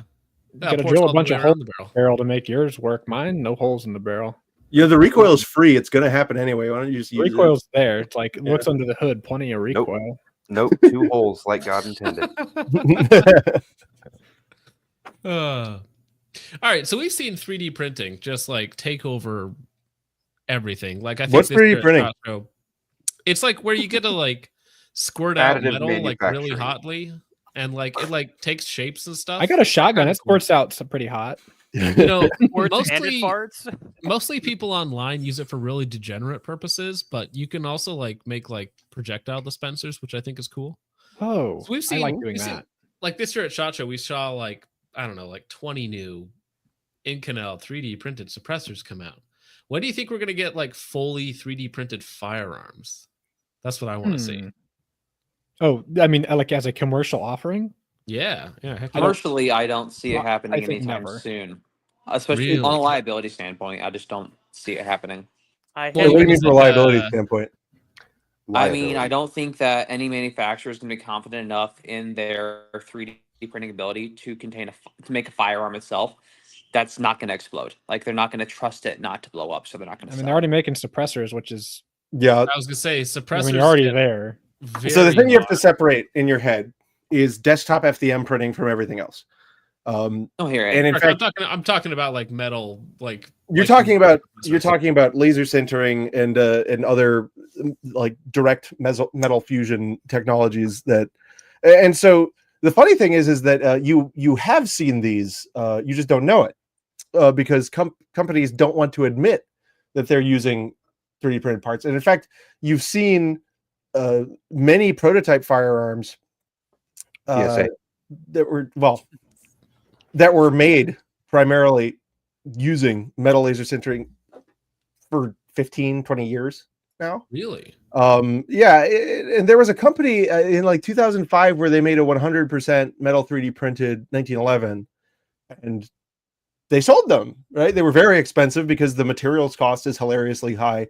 But the thing is, so like with nylon and with metals, you can make like in our shop we have a laser sintering nylon machine, and we make parts that you cannot tell the difference between injection molded and like from a strength perspective, it's 100% in the X and Y and 95% strength in the Z. So it's a much more mature technology than people think. The problem is the controls you have to have over your materials that cannot be cost reduced. It's never going to be cheap enough. And so you do already see, and you will continue to see, small run production that's using a lot of additive manufacturing. I think what you may see change in the future is companies be open about it. Mm-hmm. So, I mean, what do you think, Ivan? You agree? I guess as far as the question of commercially additive manufactured firearms, especially if you're asking metal, the value proposition in especially metal 3D printing is non-machinable geometries, and that's pretty much the only value add that you're going to get there is non-machinable geometries. So that's every flow through suppressor. I guess I mean just to put it in context, before Hux, it was OSS before it was Huxworks. They had made their little turbine, internal turbine blow forward suppressor. They had made that entirely machined before. It's like 20 different parts, and they wanted a lot of money for them when they were new. As soon as they started printing them, it's a third the price. Or a much more expensive technology, but it's no longer a ton of the cycle time on some of those parts had to have been hours long. It's simply not something that you want to machine, and then you have to put threads all over it. And then if you've ever mounted one of those, like the 1425 BRP that OSS used to make, I bought one cheap used just because I was curious about them, because I remember that being the coolest suppressor when I was a kid. Putting it on the gun takes like an hour because it's got like 15 different sections and segments you have to screw together. It's a mess. But you can print that and it's just one part. Right. And that's sort of like tingly. It makes my engineer nerves tingle. Oh, it's so cool. Right. But when it comes to like, okay, let's say you wanted to remanufacture FALs or something, you could print most of the, you'd probably still want to machine your barrel just because it's a very long aspect part. It would be hard to print. You could print FAL receivers upper, lower, and print the FAL top cover even if you wanted to. It's going to make a FAL cost like $35,000 in machine and material time. And you could just clone it on a hand machine, right? You could just hire a machinist to one-off you one for cheaper than that. So, so maybe at some point in the future, right, there's a novel gun design that has geometry that just can't be machined the same way that we see with suppressors. I don't know what that would look like. And like, even if you're getting like to the levels of, we're talking more complex than the G11 here, right? Because nothing in the G11 is like unmanufacturably difficult. Because they had to make it in the 70s. Right.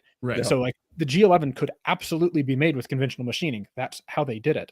They had decent CNC at this time they were making it with, right? But they didn't need metal printing to do that. But maybe there's something even more complicated than the G11 that one day eventually you'd need. You'd see metal printing in that, but otherwise metal printing is just a money loser unless you're doing very, very low rate stuff or very specific. Even low rate. So again, let's divorce from suppressors, because suppressors are like this Goldilocks use case for metal printing, right? Because when he's talking about non-machinable geometry, you have to think about it. When you're doing traditional machining, you start from a solid and you subtract metal, right? You have a cutting tool that will come in, and you can have cutting tools that are very retarded shapes, right? But you have to be able to get a tool from a power source into the material to cut it. Suppressors, right, when you look at a suppressor as a unit, there are shapes inside of it that there is no direct path to from the outside, right? Whereas with additive, you can just shit that out. So we have to divorce suppressors because they're an obvious use case. When you look at the rest of a firearm, we have the barrel, which it's not a great idea to print that. You can do it. It has been done. Not a great idea. You're not going to get good results. Also, remember, your materials is hundreds of dollars per kilogram. Locking mechanisms. That's the most important part next to the barrel. From the beginning, these were designed to be machined. And kind of the way a lock functions theoretically, it's very machinable geometry. So even if you're just making 100 guns, your cost trade-off is, do I want to save the money on CNC programming by metal printing these, and then it's going to cost me, like a bolt is going to cost me $500 a piece. Right. So if you're making 10 guns, it might make sense. But even, I don't know, there's very few parts in metal in the gun that really make sense to not just machine, Right. especially because your material properties are going to be so much more predictable with traditional machining. On the other side, with plastics, I think that's a really big thing. There's a lot of guns out there that have 3D printed parts on them that they don't even tell you they're 3D printed because it's a lot cheaper, right? When you're comparing making a new mold to injection molded nylon part, it's a lot cheaper if you're only going to make 500 or 1,000 or whatever to get them made additive, right? Your material cost might be 100 times more, but a mold in the United States can cost 6 figures. Right. Yeah. And I'm telling you guys, there are guns that you can go out and buy that have 3D printed, of high-end 3D printed parts on them, and they just don't mention it. And they don't mention it because it's stigmatized. I think, and this is, I might be biased because I'm a little invested in additive plastic, but doing like a reproduction of some old stupid gun and doing its furniture and stuff additive with plastic, it's now feasible to do 500 of those guns, whereas previously it wasn't, because if you're going to make people like the L85, for example, you're going to make an L85 reproduction, it's going to cost a few $1,000s. You're only going to sell a few hundred of those. You're going to spend $125,000 getting the molds made, or right, you're just going to get them made additive. So, yeah. I mean, I've never really been into the 3D printing space, but I know that people that are into it are like into it hardcore, right? And it's their thing. It's pretty gay. Yeah. It's a nice time. Like most little autistic niche communities, it's what's 3D printing again? Yeah, I don't It's even know. just like stuff comes out of a machine into different shapes or something like that. It's kind of cool. One thing metal printing is kind of nice for is, you're talking about good shotguns again, like real shotguns. The Rheinmetall number 4 is a real shotgun. It's a really good one. Weimar Germany made it because they didn't have money. It has a lot of parts on it because they also didn't have machine tools, because the French sort of like took all of their machine tools away from them and said, you can't have these anymore. Bad. And so they were using a lot of grinders to make parts. And so there's a lot of parts on the Rheinmetall number 4 that are A, fragile, because they also didn't have furnaces to heat treat stuff very well, but then B, the most hilarious conglomeration of shapes imaginable. And I drew up some of these parts to see, like, for machining quotes, everything was insulting. I sort of looked at making these things myself, and I would be like printing a bunch of different fixtures just to be able to hold the things. But you know what hardly cost any money at all? Just have a couple of them metal printed, and these parts are $40 a piece, because they're little bitty parts that are just hilariously complex, because these were made on like a series of grinders and drills by people whose labor was worth nothing because they had just lost a war in hilarious fashion. Yeah, they had literally nothing better to do at the time but than that's a good. Thanks for pointing that out. That is another good use case. It's like very completely obsolete parts. Yeah, it can become your saving grace, because a lot of obsolete parts, while you could machine them, you would need the machines that they had then. And the machines that they had then were different and driven by a pulley from the roof. And there was probably people and or a steam engine spinning that pulley on the other end with this great big wheel. Then also the people who used the machine were consumable items. The machine Yeah. ate the Is this why we're person seeing at. so much trouble with like reproducing the STG-44 or like the FG-42? Oh my god. Oh no. No, that's a different thing. It's not entirely dissimilar, but it's forgotten manufacturing technologies play a large part of like, these days, whenever you're going to build a gun, tilting bolt or otherwise, when it comes time to headspace it, you probably don't say, "Hey Hans, can you make sure the lead is melted already? We need to set our locking block in." Usually, you don't like set your locking block in with lead these days. You use something else. Or you have it fixed in place in a solid piece of steel with a rigid hole, because generally these days when you build a gun, you're not like bombed out 1940s Germany, who has lost the war. They're just not aware of it yet. And the fact that they're using lead to put the locking pieces in their guns hasn't clued them into the fact that it's probably Jover. Right. Usually a bad sign for your country at that point. Right. Yeah. I mean, the story, I know what you're referencing there. I think that there's a different cacophony of issues that's happening with that particular one. And it's not non-machinable or difficult to machine geometry. It's something very different. But I'm too. Can I admit something to you guys? Go for it. I really like the Colt All-American 2000. I like shots. I had no idea. Yeah. I'll have to find one. Yeah. It's like they had the Japanese. It's like I had the Japanese make some nice shotguns. I really like Colt All-American 2000. Can we talk more about it, please? I really like it.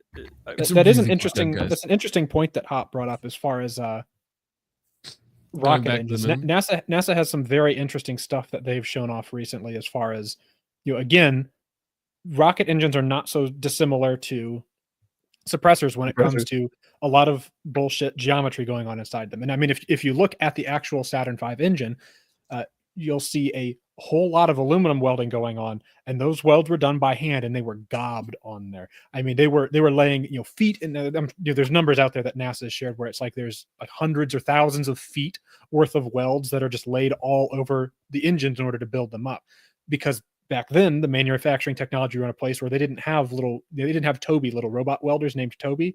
Didn't have those. Instead, they had to rely on guys that were probably named Steve or Paul or something like that, who were really good at welding.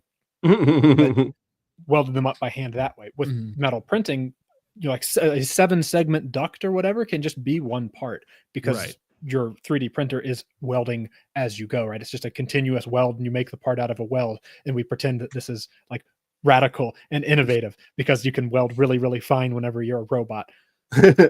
Yeah. Well, Hop brings up another great point. He says rockets are plumbing, so in a sense, Michael Bay was right. That's true. Yeah. What movie was that? Armageddon? Was that the one?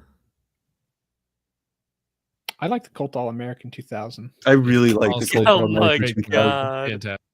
Can we? Is there a Colt All-American 2000 here? May I see it? Not on stream. You have all of them. You no, bought all of them. There are more. I've heard that there are more. I just want to see that they're okay. Can you check in the back? I need the shotgun. Is it at this point, since you have so many of them, is it like an addiction to where if you don't see one for a certain I don't have a time, problem. you start... We have them. I don't think either of us have bought whatever one he in years. wants. We just bought a bunch of them, and they're good. Yeah, shotguns though I can't stop buying.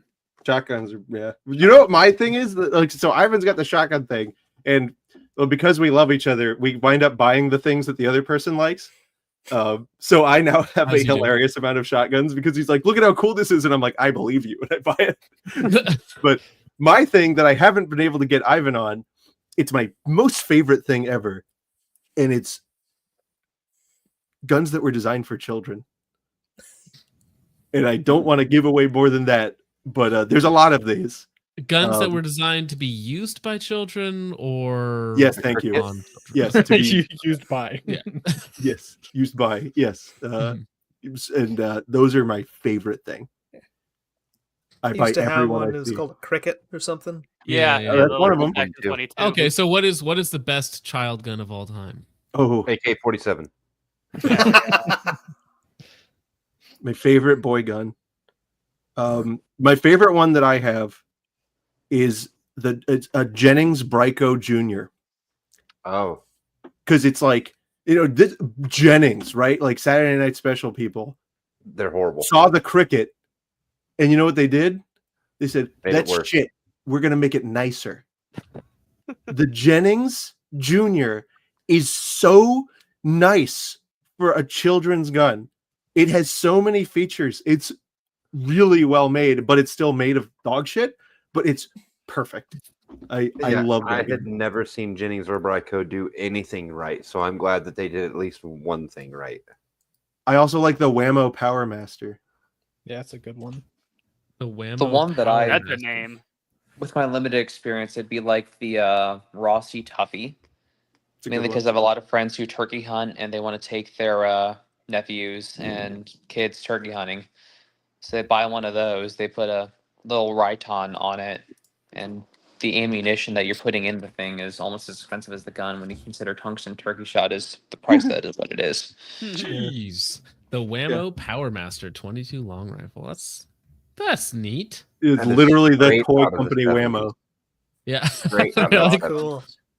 I they love come into the office one day drunk or stoned, and they're like, "Guys, we're making firearms." Making For children. guns, man. Well, it's It's like good.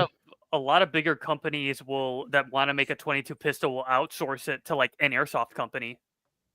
Yeah. That's what happened with Walther's 22 semi-auto pistol. Was Walther, they who is weren't now making it. owned by the airsoft company. Yeah, Walter is that what happened? Yeah. Yeah. Oh my god! It's kind of First interesting. Walter 'cause- licensed to Umarex, and then Umarex went,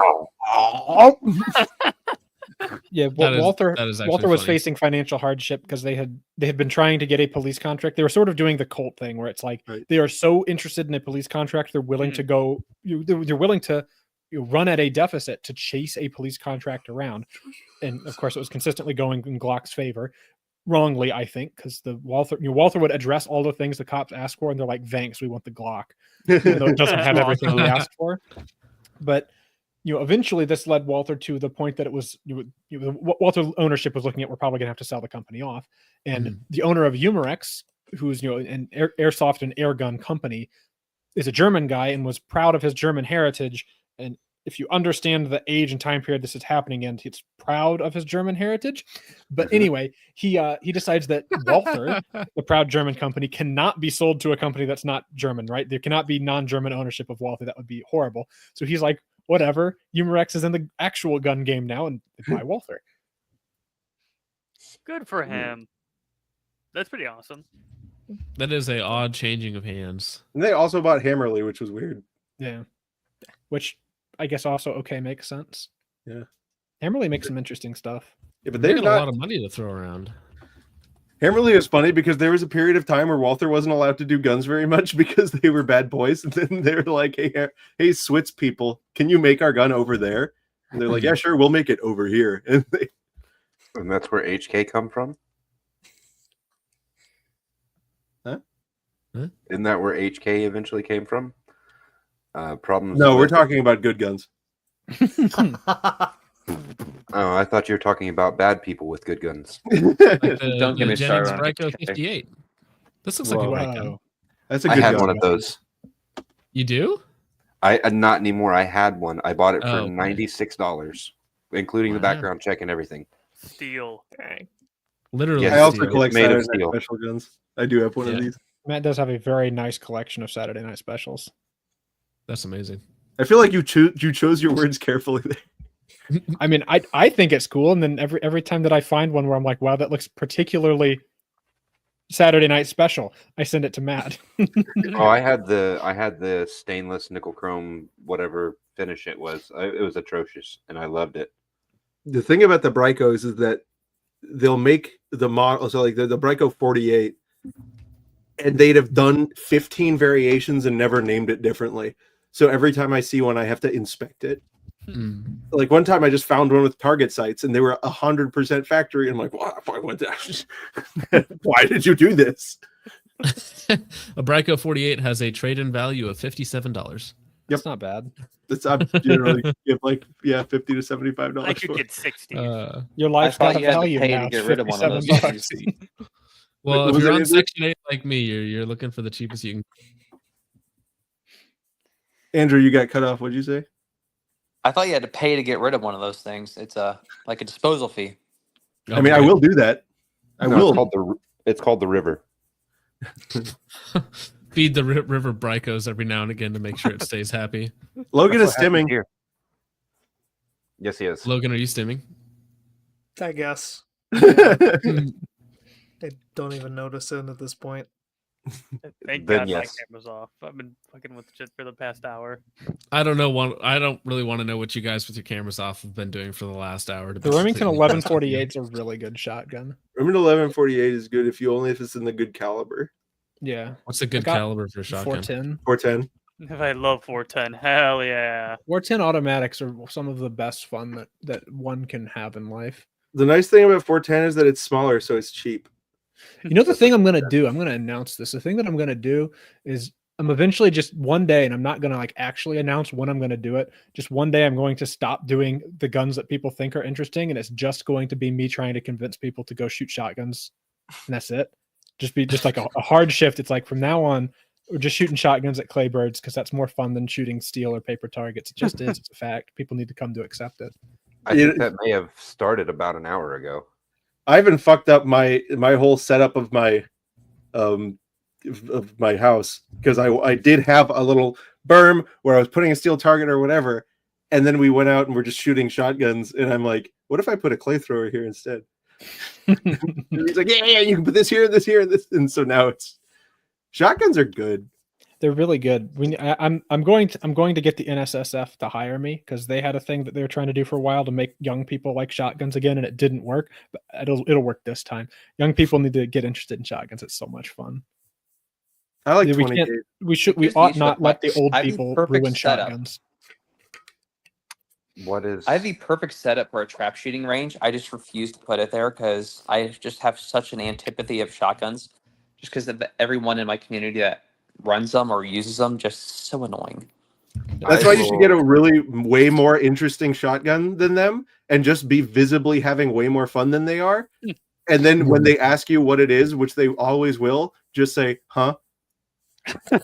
What do you mean? I went to the store and I asked them for one of the good ones. Yeah. You should just tell them it's a Colt. Yeah, Colt. I have a Colt shotgun. Yeah, he does. It's even a good one. It doesn't have any piss or inertia. I was considering as a joke hunting down a Chiappa triple threat, one of the ones with the nice no wooden furniture. Oh no, it's a whole No. But SBSing it. No. And just taking a hacksaw to the barrel. No. So see, whenever I say getting people interested in shotguns, I mean like actual shotguns that you shoot at actual moving targets like a shotgun's meant to, not like making a shotgun that's utterly infeasible where you go, wow, guys, look, I cut an auto 5 all the way down. Isn't it great? And everybody looks at it and goes, cool. What are you going to shoot with it? And then they're like, I don't know. I'm going to shoot paper and steel at 5 yards. It'd be really cool. And then it just sits in your safe until it goes up on Gunbroker and you act delusional like it's worth a lot of money. You know, shotguns you're supposed to actually shoot stuff. And here's the thing that people, and if look, you're like, oh, what's the utility in shooting the birds? Because like you have never eaten anything in your life, right? And that's fine. But when I started shooting shotguns, I was a really good rifle shot, and I could not shoot a pistol. I could not point shoot to save my life. After I started getting okay at shotguns, and I'd pick up a pistol and start point shooting, it was hilariously better.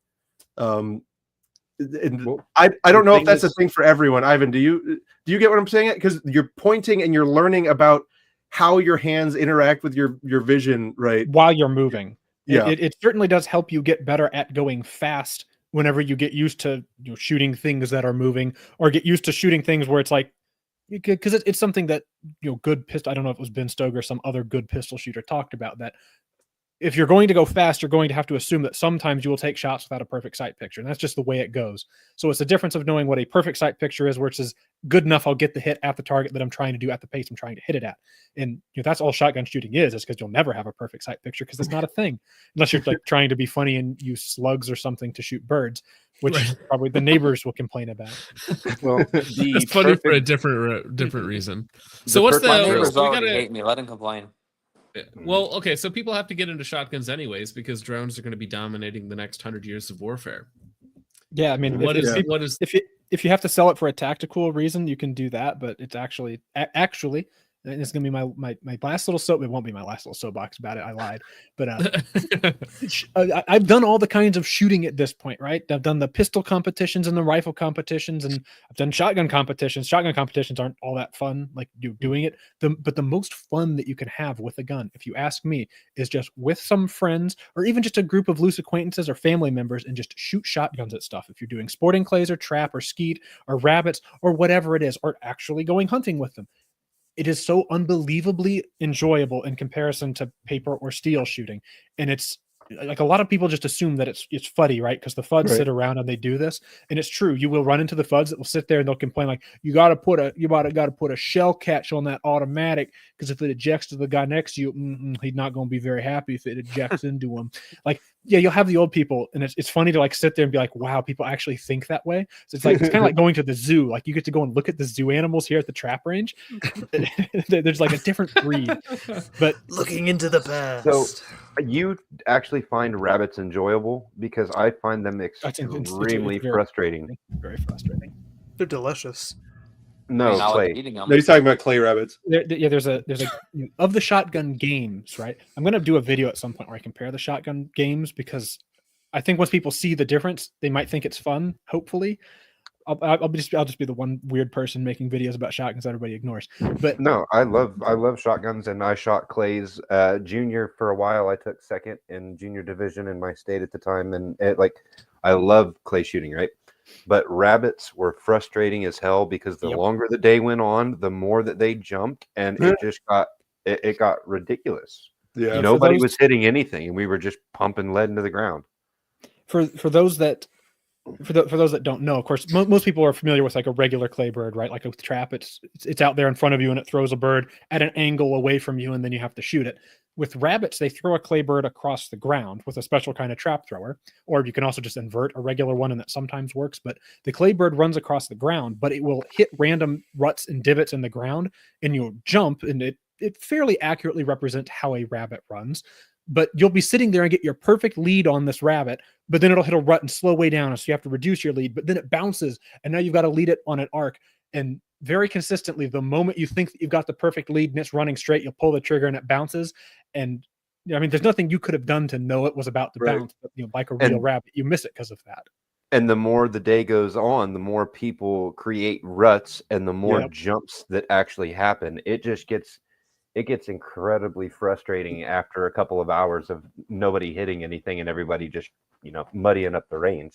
Yeah, the issue. Just so the audience understands, the issue is that your thrower is going to throw it at, especially when you're competing, approximately the same path, right? And so it's running along this path, and people are shooting at it, right? So naturally, the path is getting worse as it goes on. The time I like rabbits is when they're mixed in by surprise.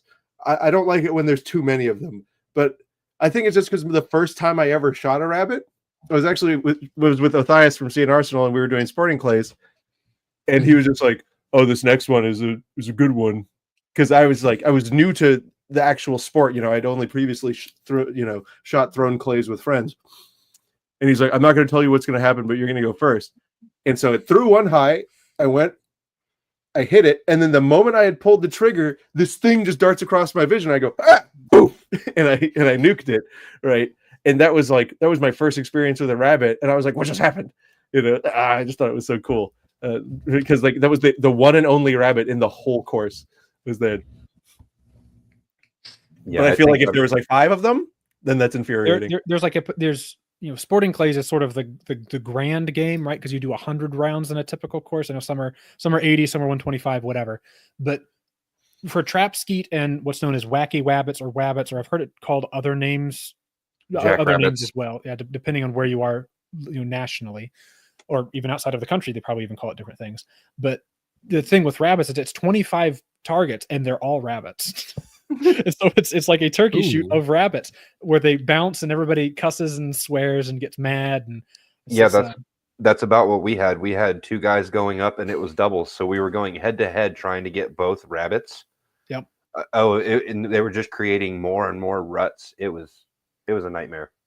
Interesting. But the actual aerial stuff was incredibly fun. The guy that I lost to beat me out because of the rabbits. I took him on the aerial clays, and he took me on the rabbits because the rabbits were worth more points in the youth competition we ran. Right. That makes sense. They're more difficult. Yeah. All right. So this is an important question that came across our Discord for you guys, or Colt mostly All-American. for Matt, I suppose. Yeah, definitely the Colt All-American. But for what you can, obviously, we know that the Matt Hoover / CRS Firearms case is going through appeals right now. But maybe just your outlook and perspective on that case. Right. So there's Hoover's case is very close to another case that people are talking about oftentimes just as much as Patrick Tate-Adamiak. And so let me give a quick rundown of these cases. Matthew Hoover, YouTuber, CRS Firearms. He at some point takes an advertising deal for these tchotchkes, these trinkets, the auto key card. It is a business card size thing onto which a design is lightly itched. Most gun people would see it as, looking like the outline of a lightning link, right? Never proven whether or not the lines are accurate, by the way. Never even litigated. The lines are so light you cannot even scratch it with your fingernail. They charged Hoover and the guy who was actually selling the cards with conspiracy to manufacture and distribute machine gun conversion devices. So I represented Hoover at trial, and me and my partner Zach, and then there was yet another attorney representing Irvin, and we all worked together. And the government really shot themselves in the foot because originally they charged saying, right, they looked at the statute, there's 5 different machine gun definitions. They charged it saying it is a part designed and intended solely and exclusively for converting a weapon into a machine gun. We moved to dismiss saying, obviously it is not a part, right? And number 2, solely and exclusively, it has a bottle opener on it. It flatly doesn't meet the statute. And we even said, furthermore, they couldn't even shift to the combination of parts language, right? Because that's another definition, a combination of parts designed and intended to convert a weapon into a machine gun, because it is undisputed that these cards are singular, homogeneous pieces of stainless steel. The government then amends the charge to say specifically, each card is a combination of parts designed and intended, right? The trial goes on for over a week, and the jury returns a conviction. This is over multiple objections, tons of briefing on the fact that you cannot say combination of parts and then hold up a single homogeneous piece. And this was just ignored, right? That's one of the most important things. There are several different issues on appeal, including the fact that the government refused to engage in a Second Amendment analysis, which, it was kind of nuanced in this case, right? Where it's not, the argument wasn't straight, this is protected by the Second Amendment. It is, this isn't a gun, much less not a gun. It's not a machine gun conversion device. And if it is, then it must be subject to protection to Second Amendment protection, because if it is, right, it would be a precursor, right, related to the Second Amendment. And the government refused to respond to this. And so we should have won on that ground because they refused to respond. Mm-hmm. So there's a lot of procedural issues, and basically the prosecution was jammed, right, forcing through this theory that each individual, and again, I cannot stress this enough, that each individual piece of stainless steel was a combination of parts. And the jury let them get away with it at the end of the day, is what it is. So we're currently on appeal to the 11th Circuit. It's fully briefed. There's been a bunch of back and forth with the government. They fought us tooth and nail, but really, I think we have a great position because it's not parts. That's the simplest one. But if you want to read all the positions, our briefing is available for free on Court Listener. If you look up United States v. Irvin, you can I can give you a link to put down or whatever. On top of that, The only evidence that they brought up at trial that this thing was a machine gun was that an ATF agent, did he cut up one exactly along the lines? Yes, he did. It didn't work. Did he cut up one a little inside the lines? Yes, it did. It didn't work. Then did he make another one, ignoring the lines, cutting it to the shape he thought it should be? Still didn't work, but he got it to induce hammer follow. Admits it was hammer follow, admits it was not functioning as a lightning link at all. And they still proceeded with that theory. So the government on appeal is saying it's like hammer follow means machine gun. Period. End of story. Right. If that's the case, every single AR-15 contains the frame or receiver of a machine gun because you don't need to install the disconnector, right? And you get hammer follow without a disconnector. So their position is completely insane, and we've brought all of this up to the courts. So again, Hoover's case is about, this is a drawing, right? It's obviously not parts. Then we have a Damiak's case. A Damiak is a Navy sailor, right, who is like 26 years old at the time he was arrested. What happens is the government catches a guy who's a convicted felon. He's in possession of a firearm, right? And he's really deep in the gun community. And they say, all right, we'll let you go if you find us somebody on Gunbroker selling illegal machine guns, right? This is the gentleman that had the flats and the RPG. Yes, which were never charged. Yeah. But you are thinking of the right guy. Okay, making sure. So this person is like, I am going to go to jail if I don't find this. And naturally, shocker, no one is selling illegal machine guns on Gunbroker. Yeah. So he finds somebody who has saw cut parts kits and emails this person. Is like, hey, I want this, whatever. And he's like, okay, well, yeah, I have these parts kits. Until like 2008, most of the parts kits that were imported into this country were saw cuts. They're fairly easy to weld together, but it doesn't matter because you've cut the receiver up. Right. It's not a gun anymore. It's disintegrated. ATF has never made a rule. There's never been an amendment to the law to say it has to be cut up a certain way or whatever. But so this convicted felon goes, I found a guy. Here it is. He's got the machine guns for sale. They're like, okay, buy them. They give him the money. And they also paid him additionally to do this. He buys the parts kits and says, see, I found the machine gun. And the government goes, okay, and raids his house. And what do they find?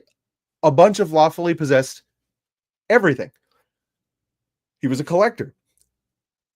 When they raid the house, in his office, he had a legally purchased that he did a 4473 M79 receiver with a dummy barrel on it.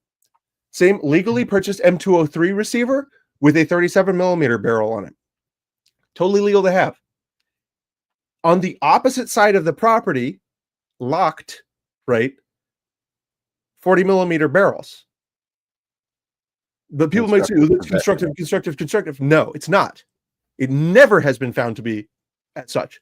What the ATF did is they assembled them. Yeah. ATF just assembled them, didn't even mention the fact that that's how it was, and just said complete rocket launcher, or no, complete grenade launchers. Mm-hmm. Then he had 2 RPG anti-tank projectors with holes in them, no fire controls, and in very large red letters, training aid dummy inert. Correct me if I'm wrong, but he even flew from California to Virginia with that in his carry-on, and TSA had zero problem with it. 100% correct. But so what ATF did was they said, that's a rocket launcher. And you know how we know it's a rocket launcher? Because we took... What? They sleeved it with a 7.62x39 and then replaced the trigger. Yeah, they took out the aluminum fire control, went into the reference collection and got a Russian RPG-7, installed the Russian RPG-7 fire control, admitted there's a hole on it. If we fire a rocket, it will remove the user's head. So they used the 7.62x39 trainer, which is a gun, right? It has its own chamber and everything, and fired it. And they said, that's a fully functioning RPG-7. Yeah. And so rocket launcher, why rocket launcher shaped? So that's, you see, the 2 cases have the same problem. The government is saying this is complete X, Y, and Z when it clearly isn't. So in a Damiak's case, that's in the 4th Circuit. the Fourth Circuit has openly said we're waiting for what the Supreme Court is going to do in Vanderstock, which is the 80% case. Cooper Kirk lawyers didn't do that great on that, but we don't know how that's going to come down. I don't think it fully controls, because that's about an administrative rulemaking specifically, like that would actually be giving you some notice of what they think is restricted. What these cases were them using the ATF using the language that they ultimately put in the framer receiver rule, which is readily, identifiable as a precursor part to a firearm, which was never published before, and using that for the first time in a criminal prosecution. Even if the rulemaking is okay, how can it be okay that the first time we hear about an interpretation of a criminal statute is in a criminal prosecution?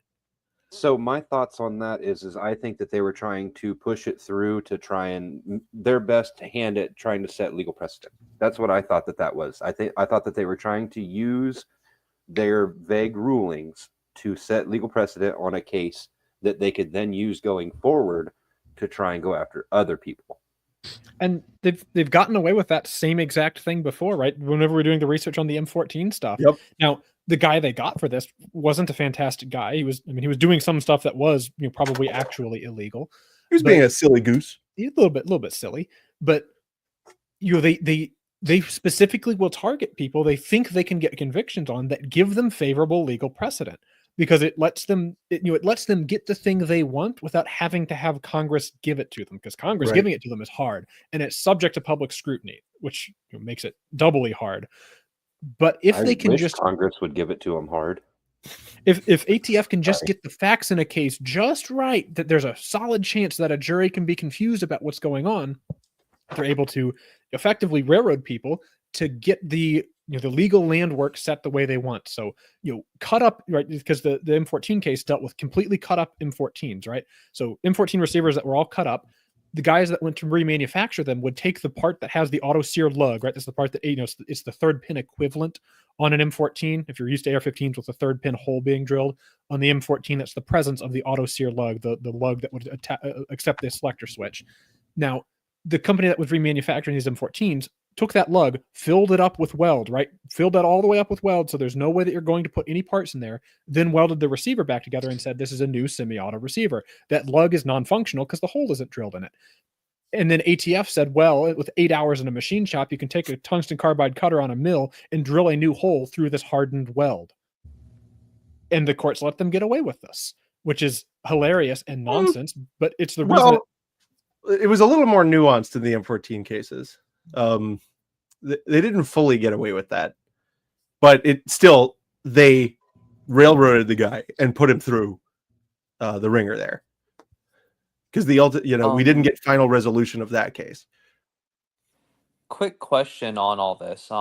Firstly, on the Hoover, do you think that with the jury returning a conviction, a guilty verdict, do you think that just because they just default to whatever the prosecution's expert witness says, were you guys limited in the ability to call your own expert witnesses or anything like that? I mean, I think it's clearly a political prosecution, and a legitimate political prisoner. I just want to hear you guys' thoughts on that. And so, I have heard, and I want to address that right away. A lot of people without credentials have whinged about the Hoover case, saying that there should have been character witnesses or additional things brought up on a defense case in chief. And they blame me for that. Meanwhile, there was 3 I'm not attorneys. doing that for the record. I'm just trying to. Yeah, no, I know. I'm asking putting this your out there opinion. though. There was 3 attorneys on the case in the courtroom, all in unanimous agreement that the government has made a hilarious number of unforced errors. Like, they have hung themselves by agreeing that they had to materially alter the cards, agreeing that it didn't function as it was designed and intended, agreeing, right? Like, all of these things. If you go up to reinforce these things in your rebuttal case after you've already pointed out the failings in your motion for judgment, right? You give them the opportunity to fix this. Not a single lawyer that was there, of the 3 attorneys, there was not a hint of disagreement, and all of the clients were in agreement. This is the way it should be done, right? As for what the jury ultimately said, look, I have nothing to say about the jury. They, at the end of the day, there is a trial risk, okay, and it's a bunch of random people. You don't know what they're thinking. You will never know what they're thinking, especially when the government brings its case so haphazardly that you don't know what theory they're convicting on, right? And that's the case in the Adamiak case, because in the Adamiak case, it was the opposite, where instead of focusing on one definition, they just said it could be any kind of machine gun. It could be a combination of parts. It's a functional machine gun, or it could be readily restored, or it could be this or that, which is constitutional notice problems. Doesn't that There's a massive CSI effect. There is a massive CSI effect on juries, but like, look, what was happening at that trial? The final 2 days of the trial were literally the government's experts falling apart, agreeing that nothing worked, agreeing that the only time that the device did anything was when one guy completely ignored the lines and made it cause a malfunction that is completely unrelated to the design of the gun. You know, you go to the jury box with that, and you're feeling. I will tell you this: we were very surprised to see a conviction in that situation, and that's why we feel good on appeal. And Matt, by the way, he's doing. I don't know how this man has such spirit.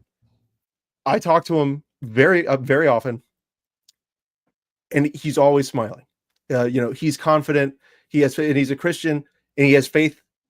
He has complete faith that God has put him in that position for a reason, and he has complete faith that he will be, you know, his rights will be vindicated. And so do I. I hope it happens right now, right? And I hope that we don't have to keep on fighting for it. But I can tell you this: I'm not going to stop fighting for him no matter what.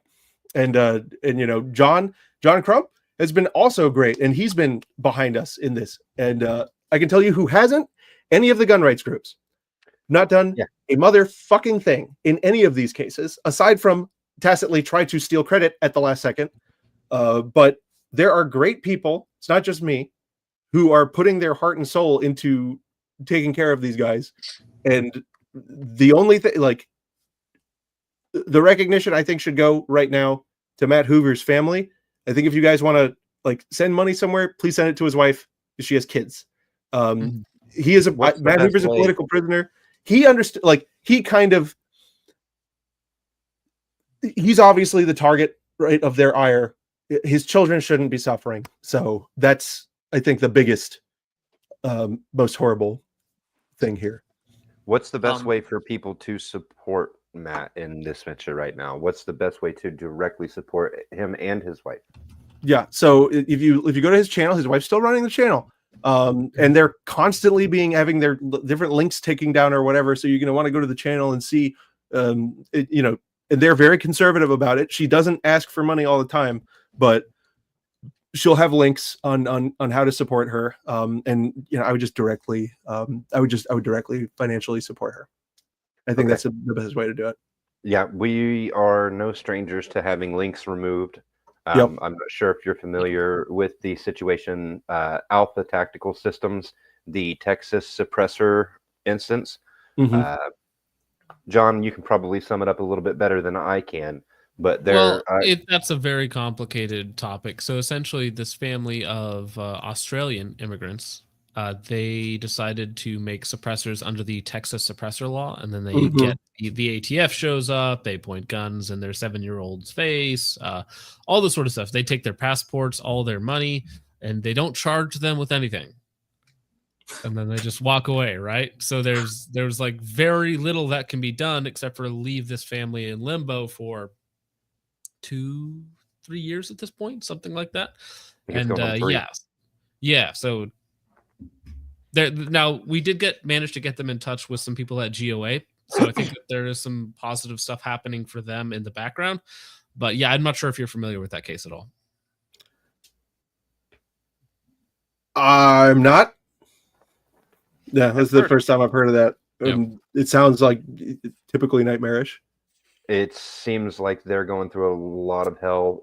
We had them on to discuss some other things that were going on that they were involved with, and that's when we found out that they were one and the same, that they were actually the people who were rated by the ATF for the Texas legal suppressors. And keep in mind, they had the law printed out and framed in their office. They had gotten authorization and the okay from all of their local law enforcement officers.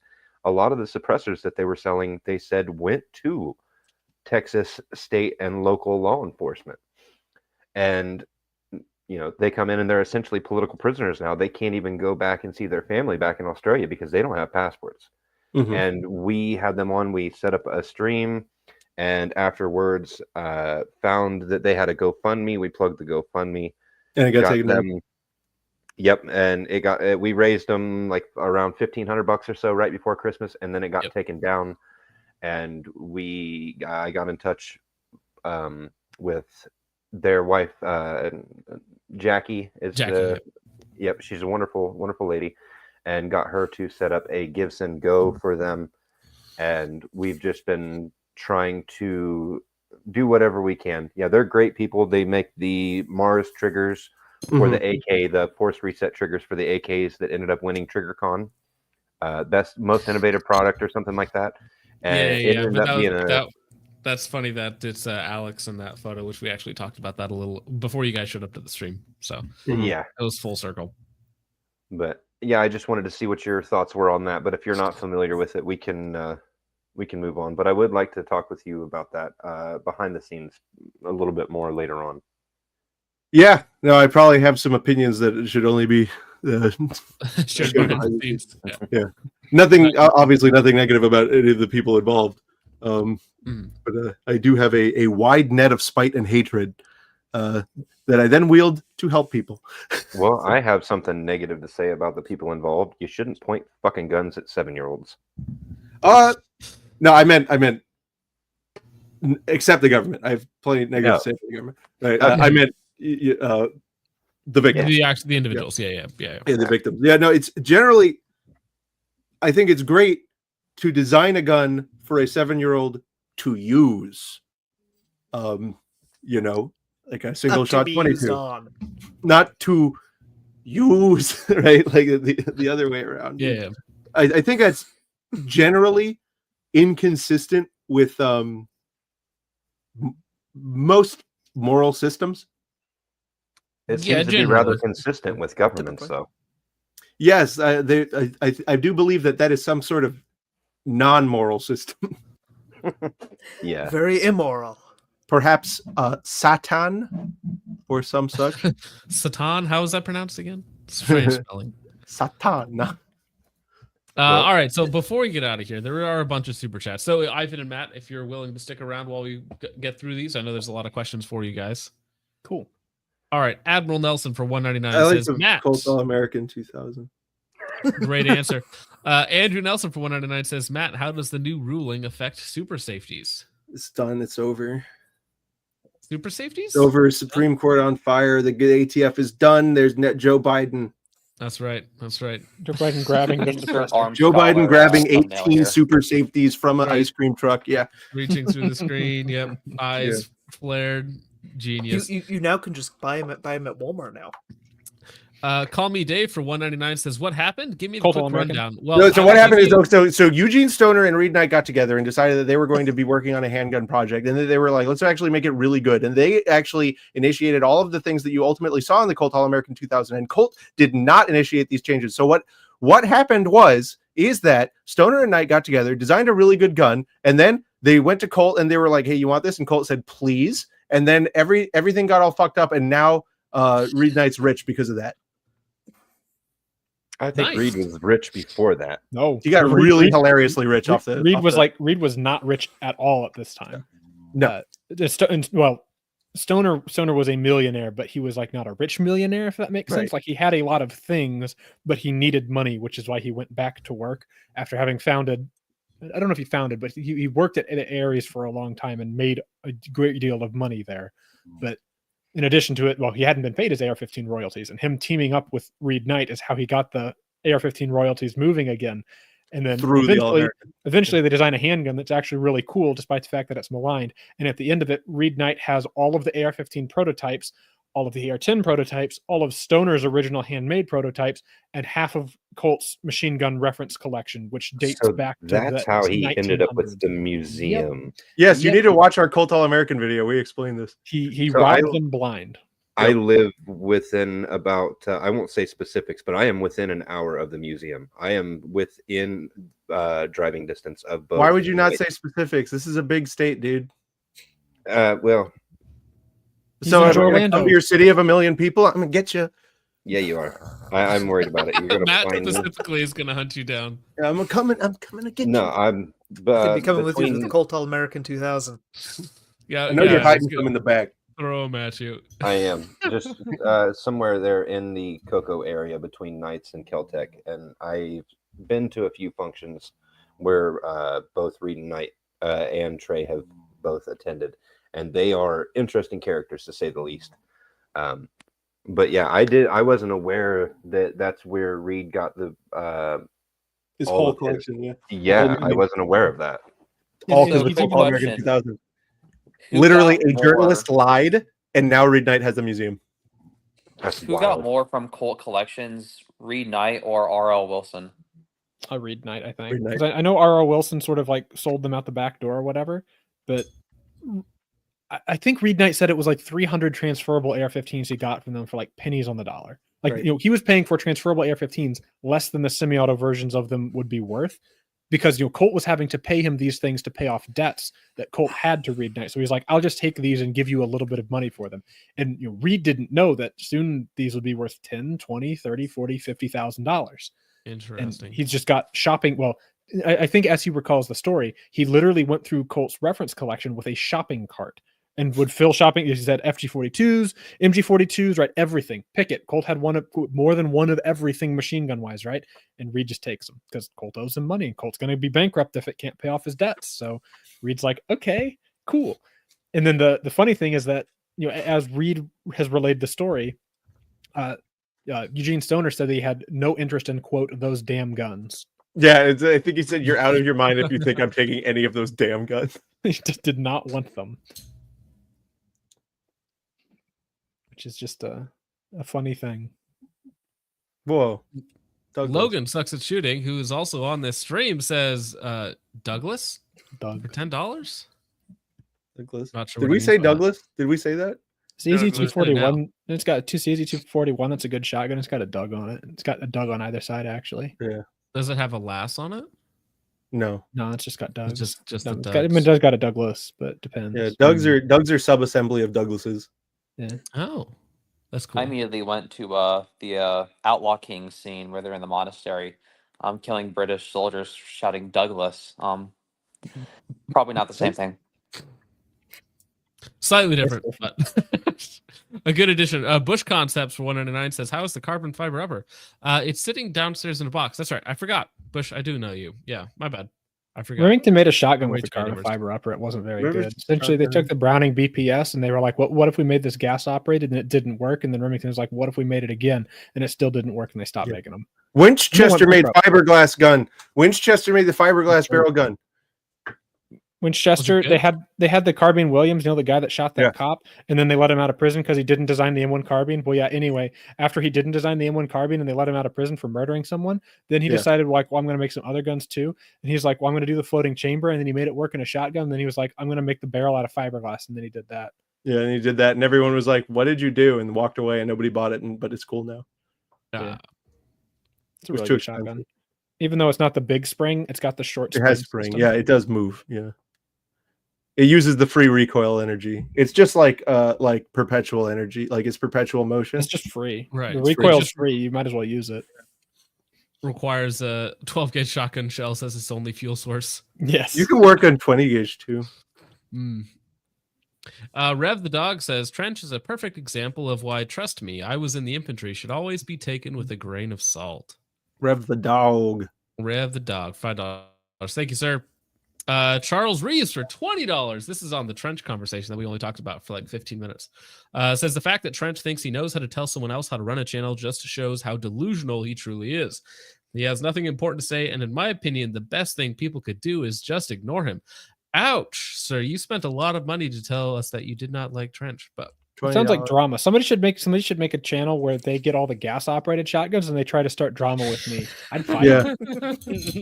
I mean, to be fair, I'll I do spent it. $20 to trash the MRO, so I'll do it. I'll make that channel. I'll be Yeah. your Huckleberry. Get all the gas operation. I start with the JC Higgins, and then the tricky one to get will be Beretta's first gas operated shotgun was the Beretta 60, and they're like hilariously rare.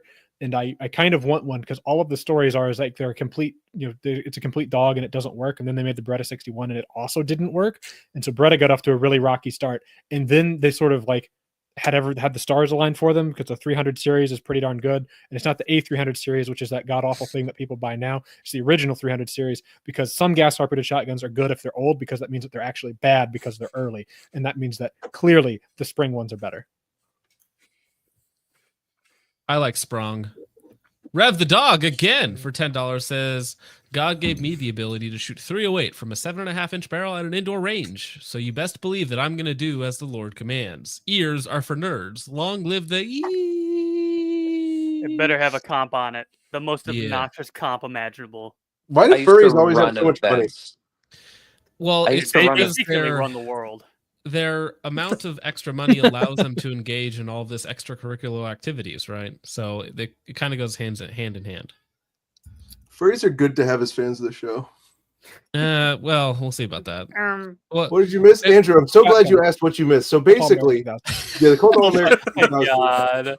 Well, the Colt All-American 2000 is a great gun. You should go check out the video. Breeder. Breeder. Breeder. I'm gonna make a YouTube Breeder. gun Hey, channel. breeder I'm on gonna the make a tree. YouTube gun channel about being a breeder, except it's not gonna be weird. Well, I hate to break it to you, but Grantham has you beat on that one. No, but he made it weird. Channel number 2. I was just making it so you get a cosplay. He took our idea. Stole our idea. CK for 199 says Gray Birch, Volkortson, Angstant, Ruger, at Matt. Are we talking about how much money he probably spent like $2,000 on a 1022 and it's still bad? The thing is, you can throw as much money as you want at a 1022, and it's still an idiotic trigger and like idiotic bolt. It'd be like, guys, look at all this glitter and cool spray paint reassert- job I did, and you just did it to like an actual pile of poo. And it's like, guys, look at how good I put perfume on it. It doesn't even smell bad anymore. And everybody's like, yeah, that's great, but it's still a Ruger. I will Speaking reassert of my smelling- love of the M422s. They are amazing.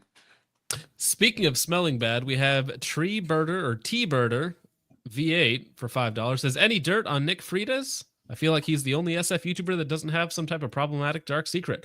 Well, yeah, he smells bad. That's his secret. So spread that You know around. who smelled Post really that. good? I Colt actually All-American 2000. No, Ian McCollum. don't. Ooh, really? Ian People looks like he always think smells that I good. like don't like him, but he's actually, he and I have a good relationship. But the first thing I noticed when I met him was like, what smells so good? It was him. That's Did he amazing. smell like that? Beautiful. No, I think I would because I mean he has an infatuation with French guns, so I would imagine he smells like a French horse sometimes. Yeah, Well, French I was people- I was gonna say French guns and French guys, but anyways. 601 Firepower for 99 says, anyone know if what looks like an older scope worth anything in price or collectible? It's a 3 to Oh my 9 Colt goodness. optics with what looks like a serial number 346. Dude, I have no idea.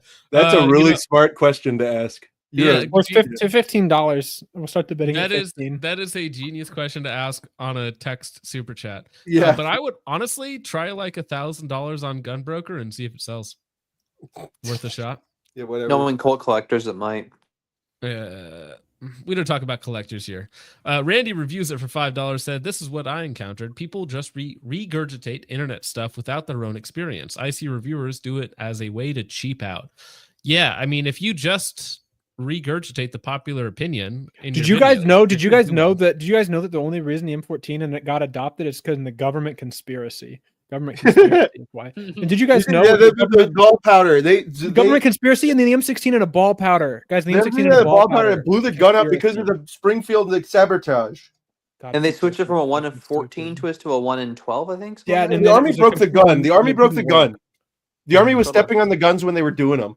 Yeah, and the army, it was the army What? doing this, right? It definitely wasn't the Air Force that was forcing all. Literally, all of the changes was the Air Force, but it was the army that did it because they're bad because there was a government conspiracy with the army in Springfield.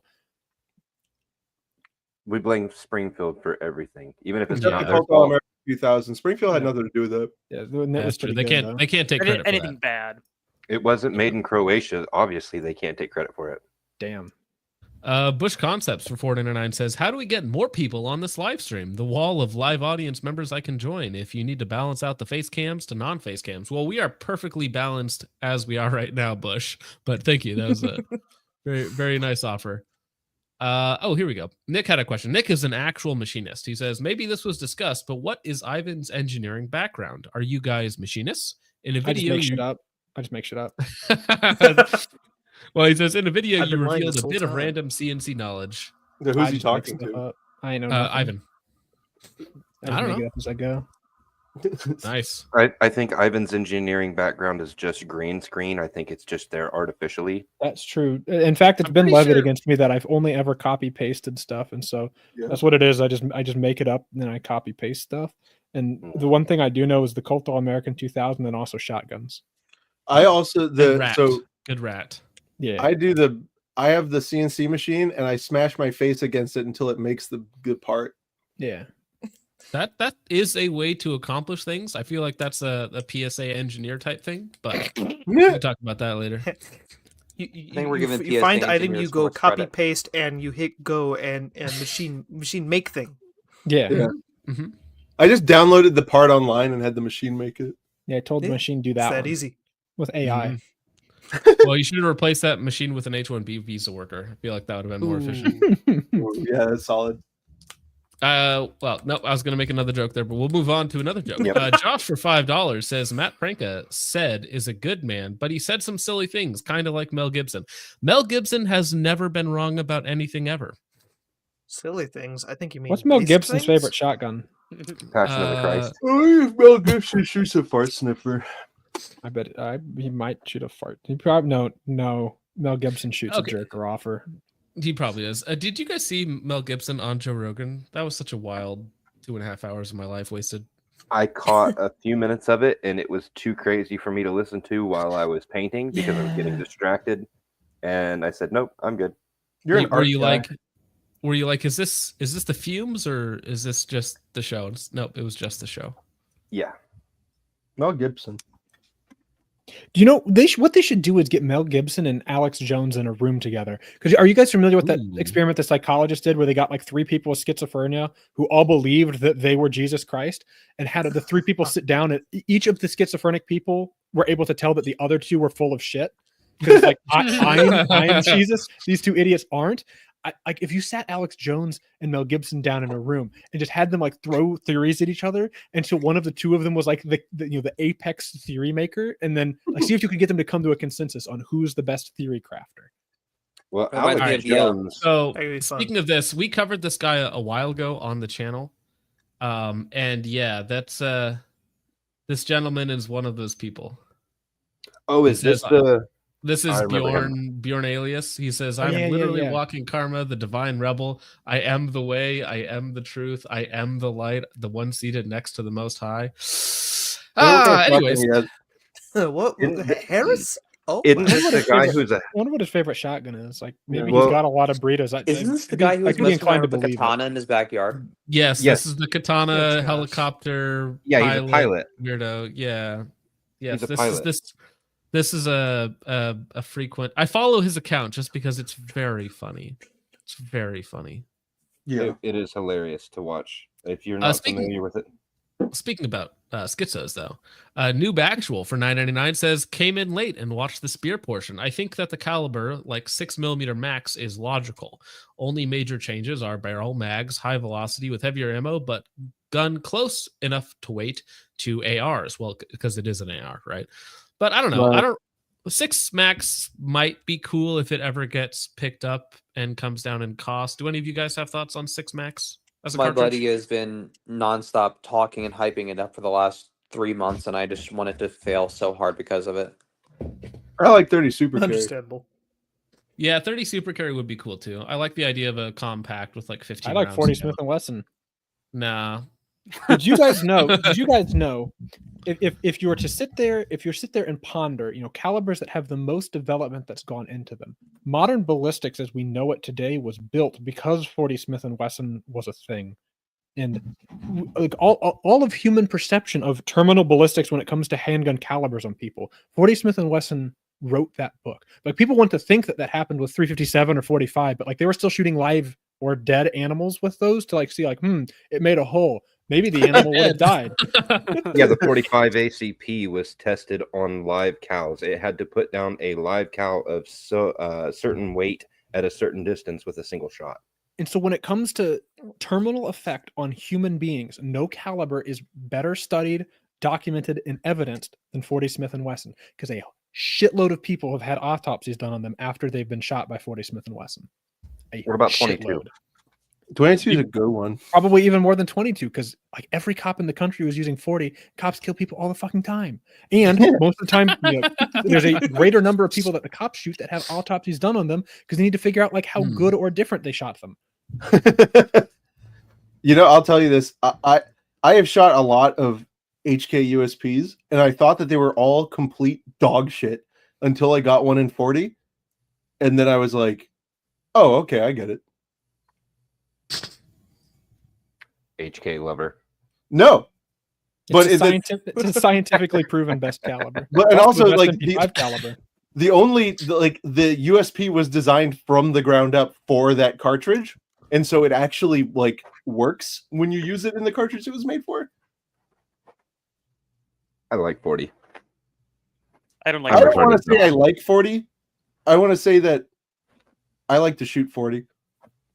40 calibers. My stance on Ford is like, if you bought a Glock 22 or 23 15 years ago, there's no reason to replace it with a 9mm. But if you're buying that as your first carry gun, what are you doing? Buying a Listening used to science, trade-in. sticking with the facts.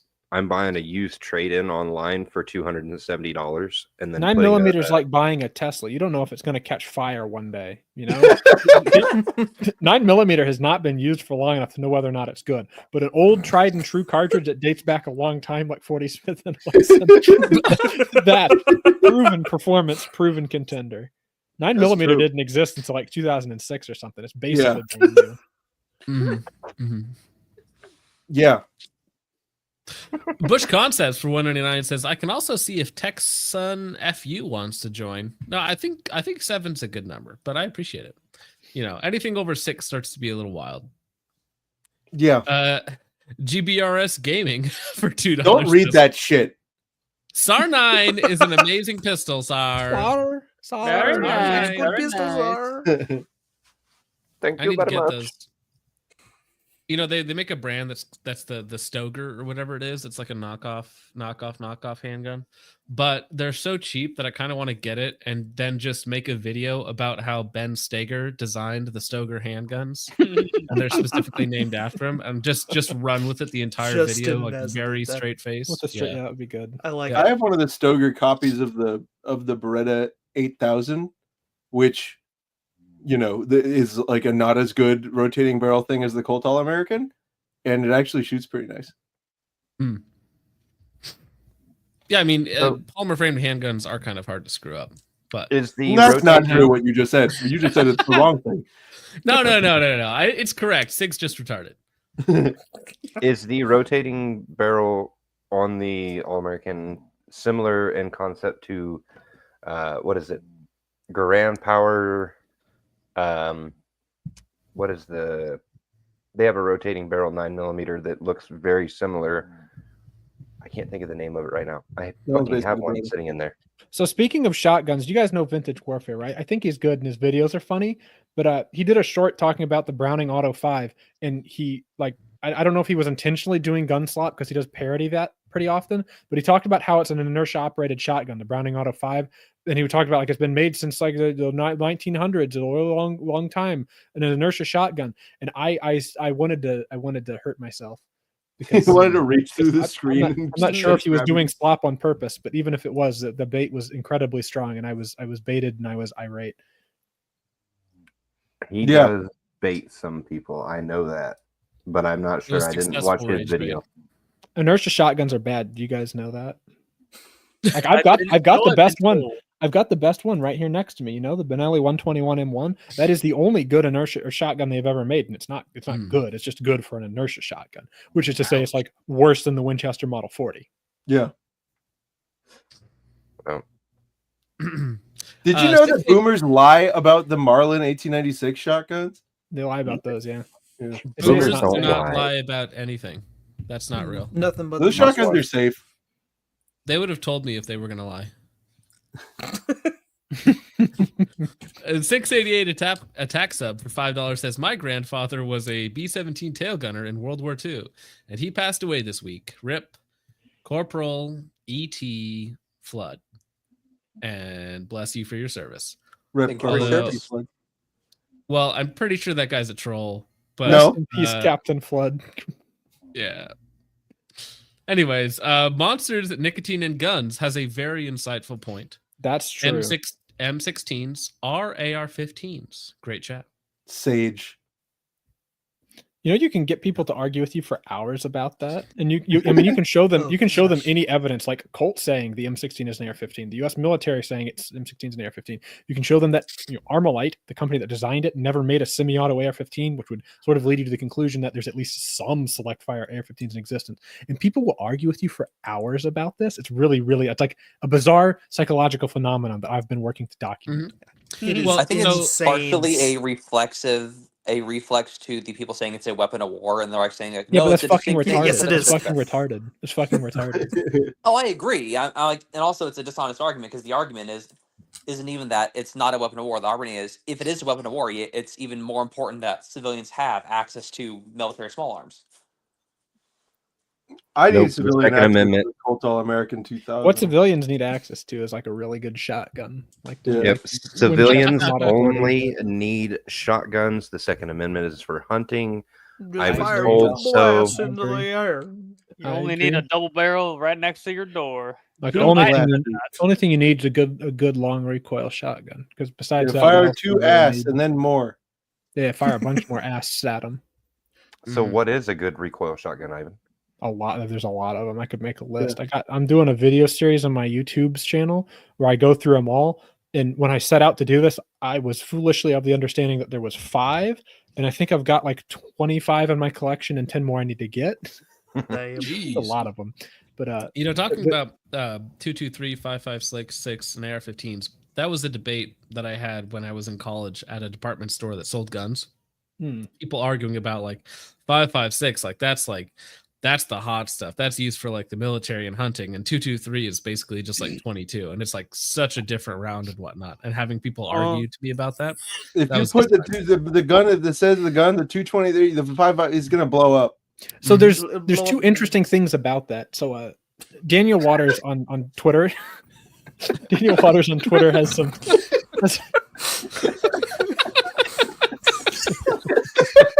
Got Yeah, him. broken.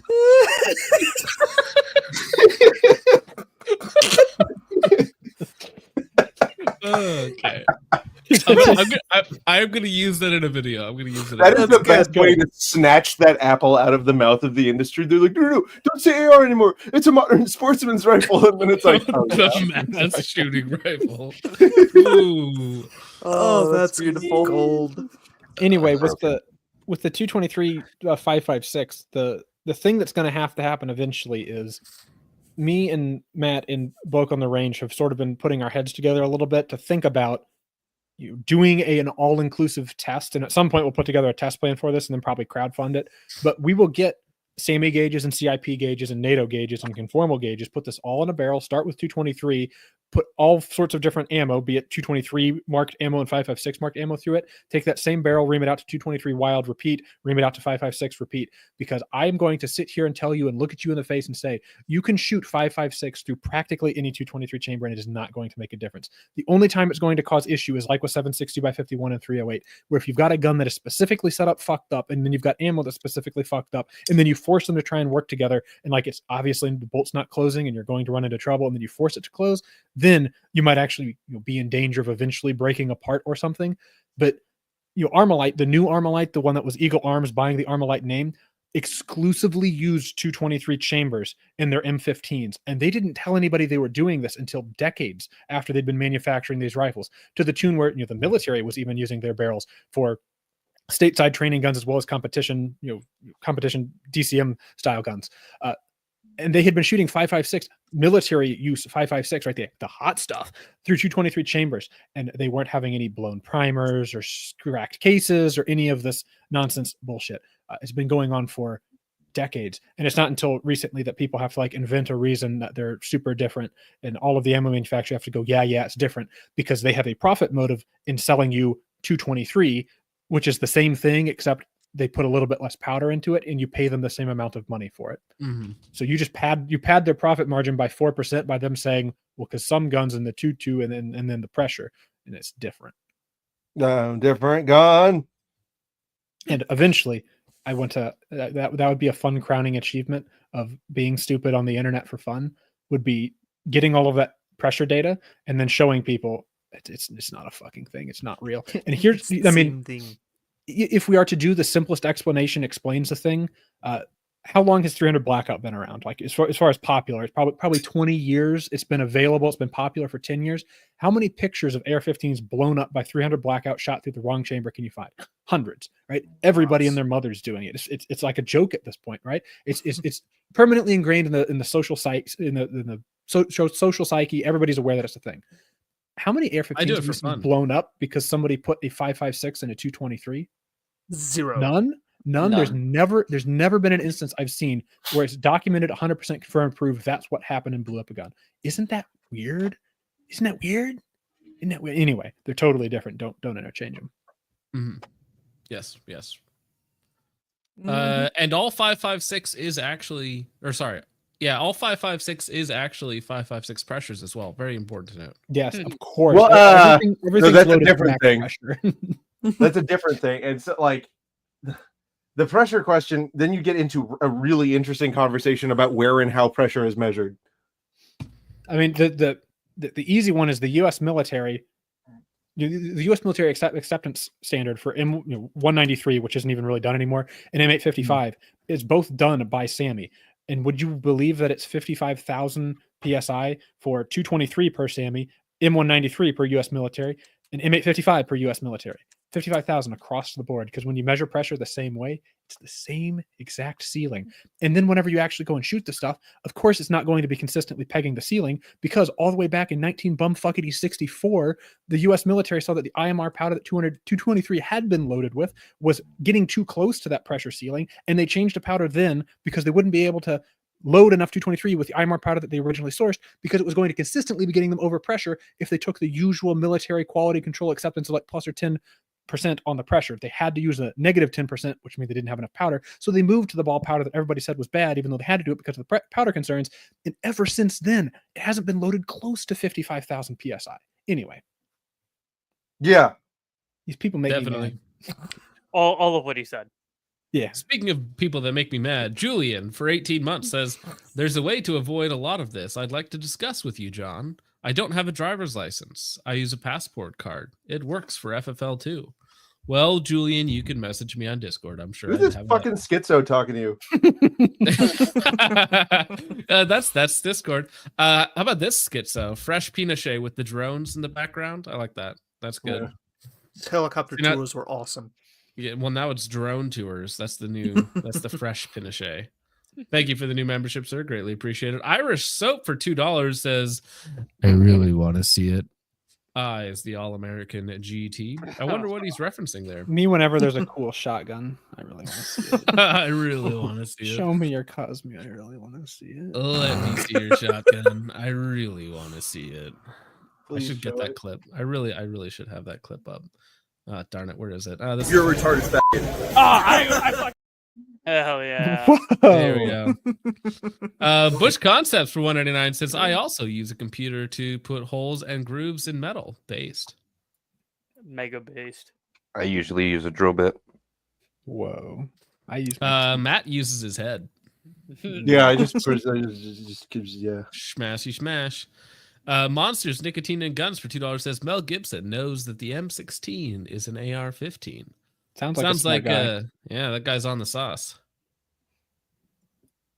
Tree. Oh my gosh, he did this. T Bird Erv 8 for $2 says IWI caramel good at under $1,000. I wouldn't say good, but it's cheap at under Just $1,000. buy an It American exists. team. Let's stop with the piston. Stop. Just please. It's an IWI, so I mean, of course it exists. Are you guys being anti-Semitic? No. Being anti-IWI, there's a difference. Mm. Mm. Sounds like a I dog would whistle. never. Hey, I bought a However, dwarf. I don't like I don't the like speed IWI triggers. stuff for the most part. I'm reporting this stream to the ADL.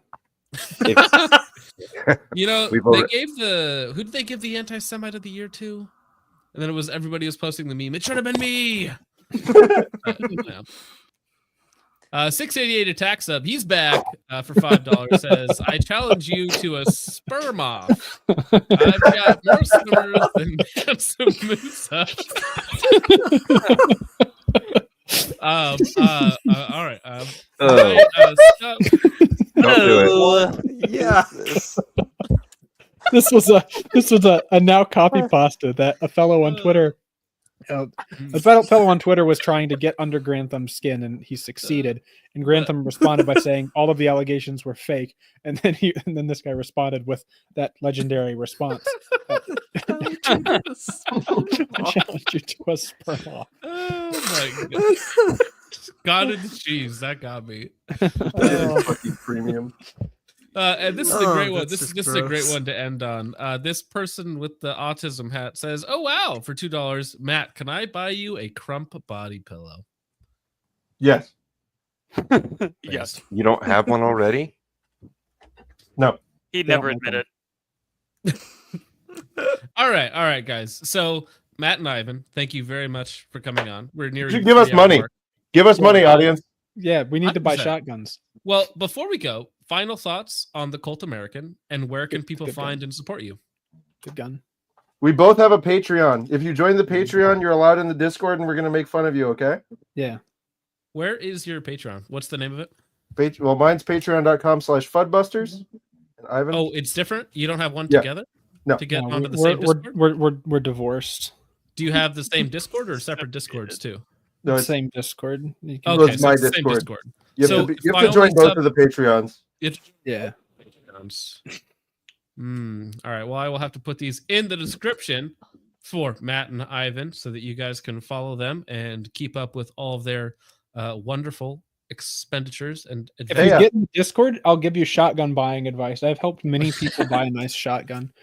I feel like I know what's going to be in that Discord. It's just going to be all of the pictures of all your various What do you know? Cult Americans. Not much, to be honest, but I There's feel actually- like that's a good bet.